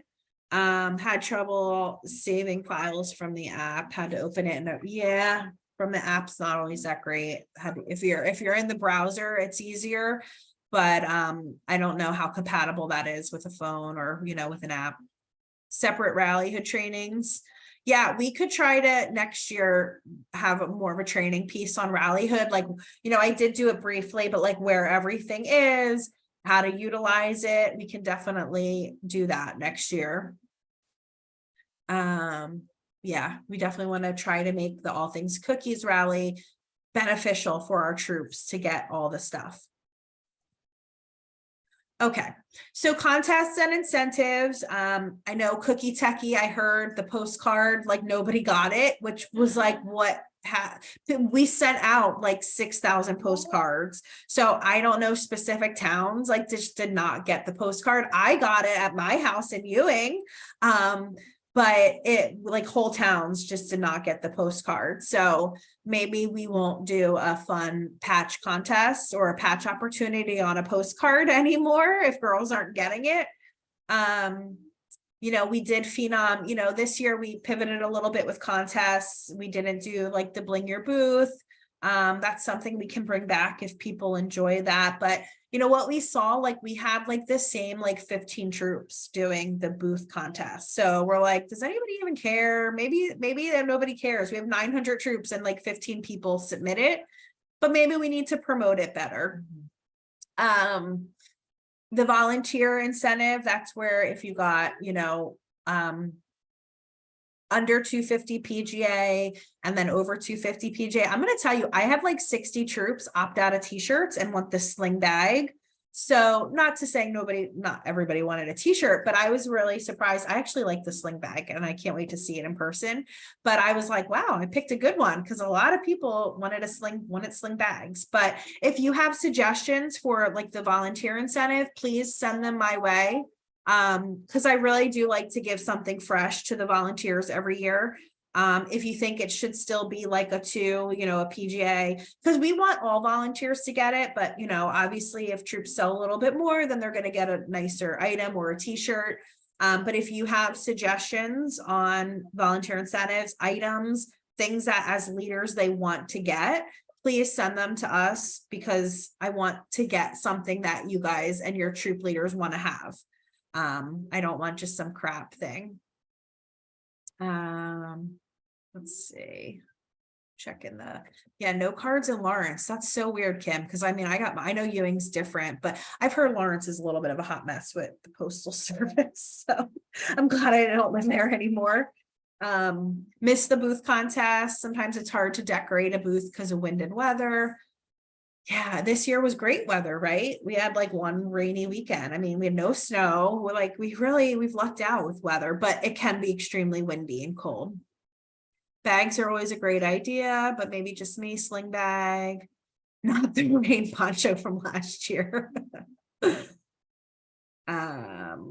If we do a postcard, include a graphic that leaders can share with their troops. Yeah, because the postcard's kind of like an extra something, like our marketing department budgeted for that. So it's kind of like a freebie extra marketing tool. And we thought, hey, let's have some fun and offer like a troop, a patch incentive. Christine got snow. Oh my God, where? I didn't know anybody got snow this year. Yeah, so send me any ideas. If you talk with your leaders over the next month or two before you end for the summer, send me ideas of what they would like as a volunteer incentive.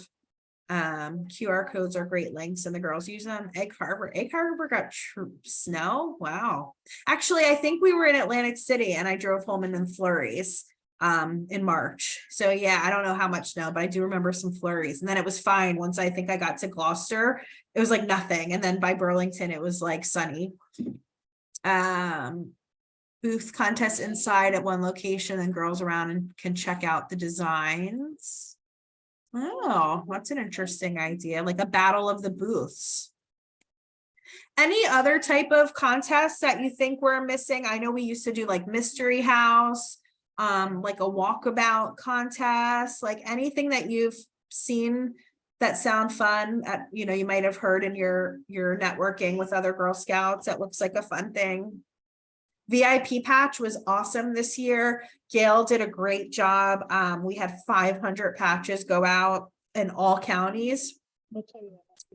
Latoya, I'm sorry. Latoya did an awesome job.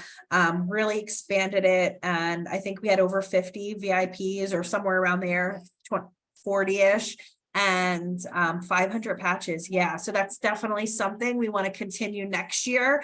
So we will probably reach out as well, again, like we did last time. If you know any local, we're going to reach out to the ones we got this year again, because they were super excited to do it. We're going to send them a nice little thank you. And then, you know, we're going to continue to try to expand it, like local celebrities and continued, you know, top people that want to visit.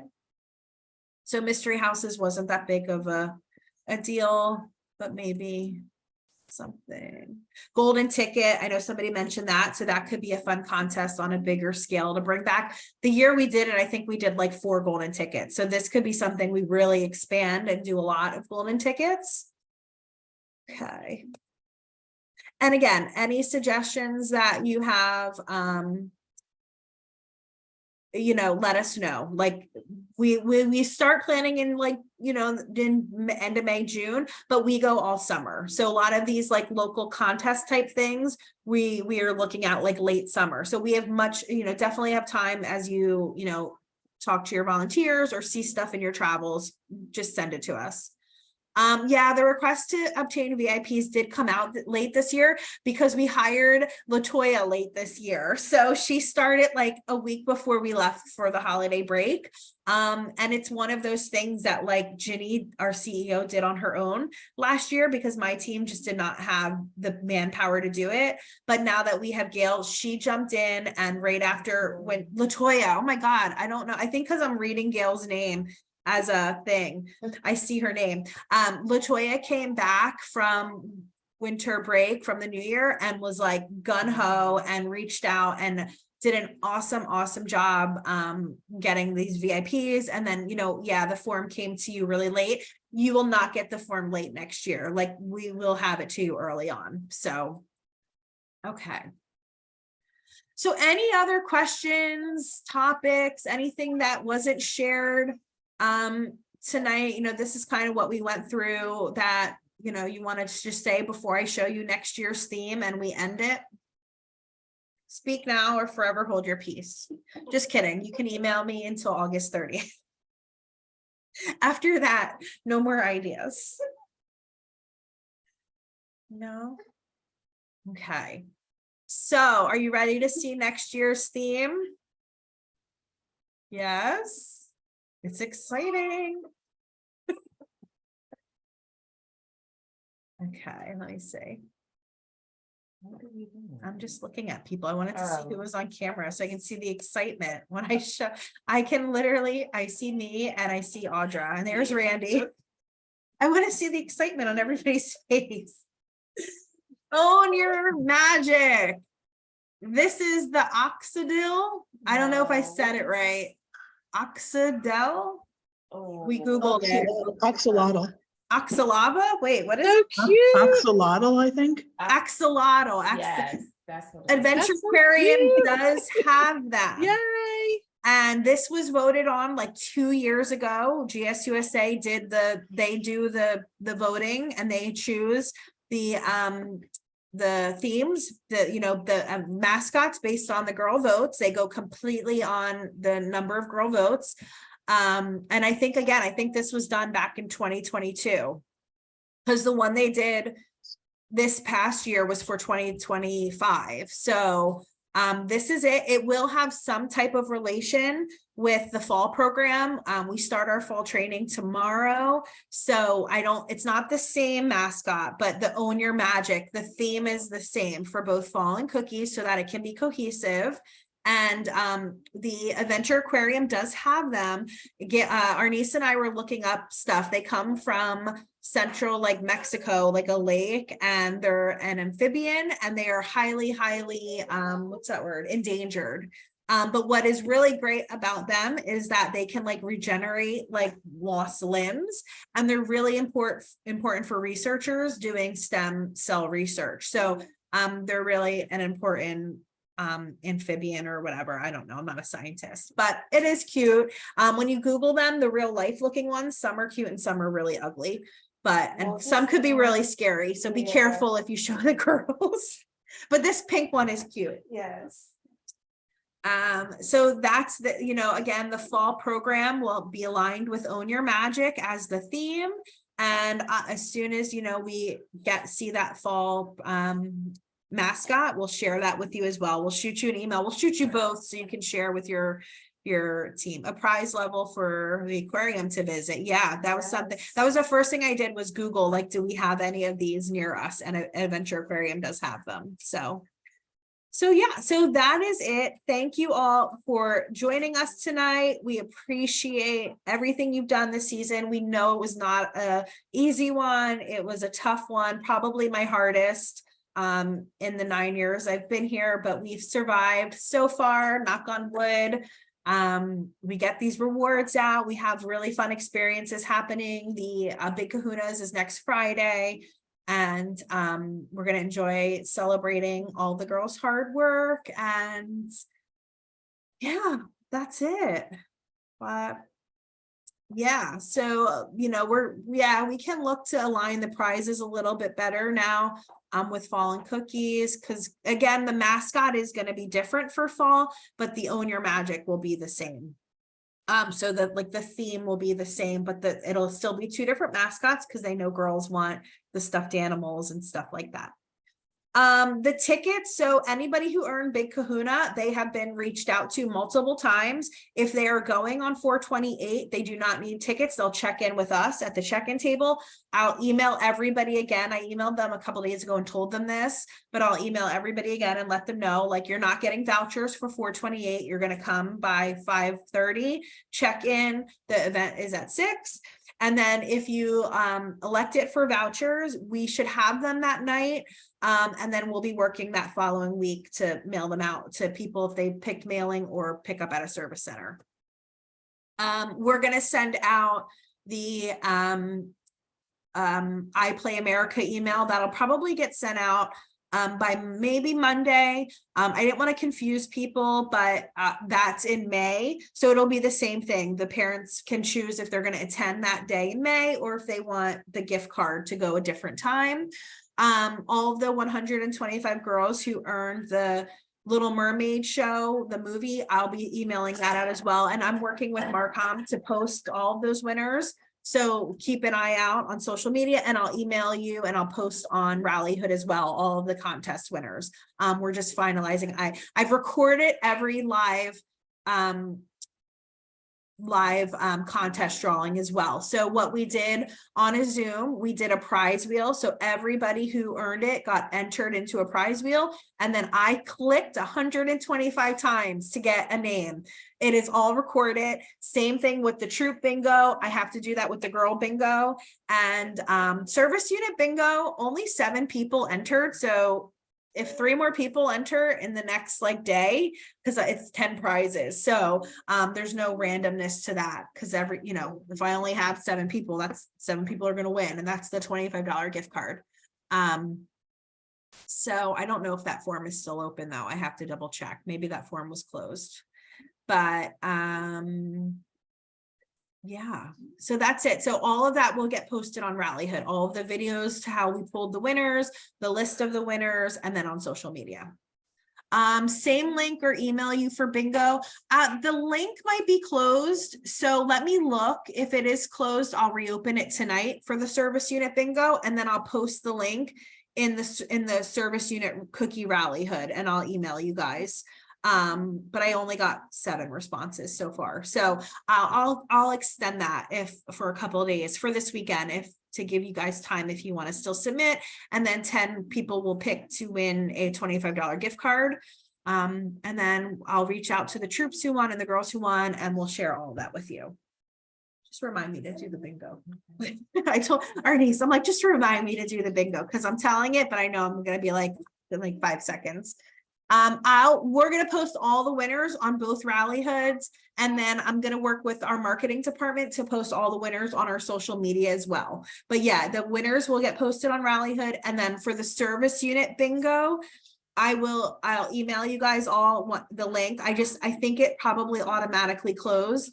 So I have to reopen it, and then I'll email all my service unit people the link. So that'll just give you this weekend, and then Monday, if there's more than 10, I'll randomly prize wheel the winners. Okay. I just heard Mason drop, okay. We're surviving. All right. Well, thank you guys. Have a great night. I'm going to stop recording so it starts.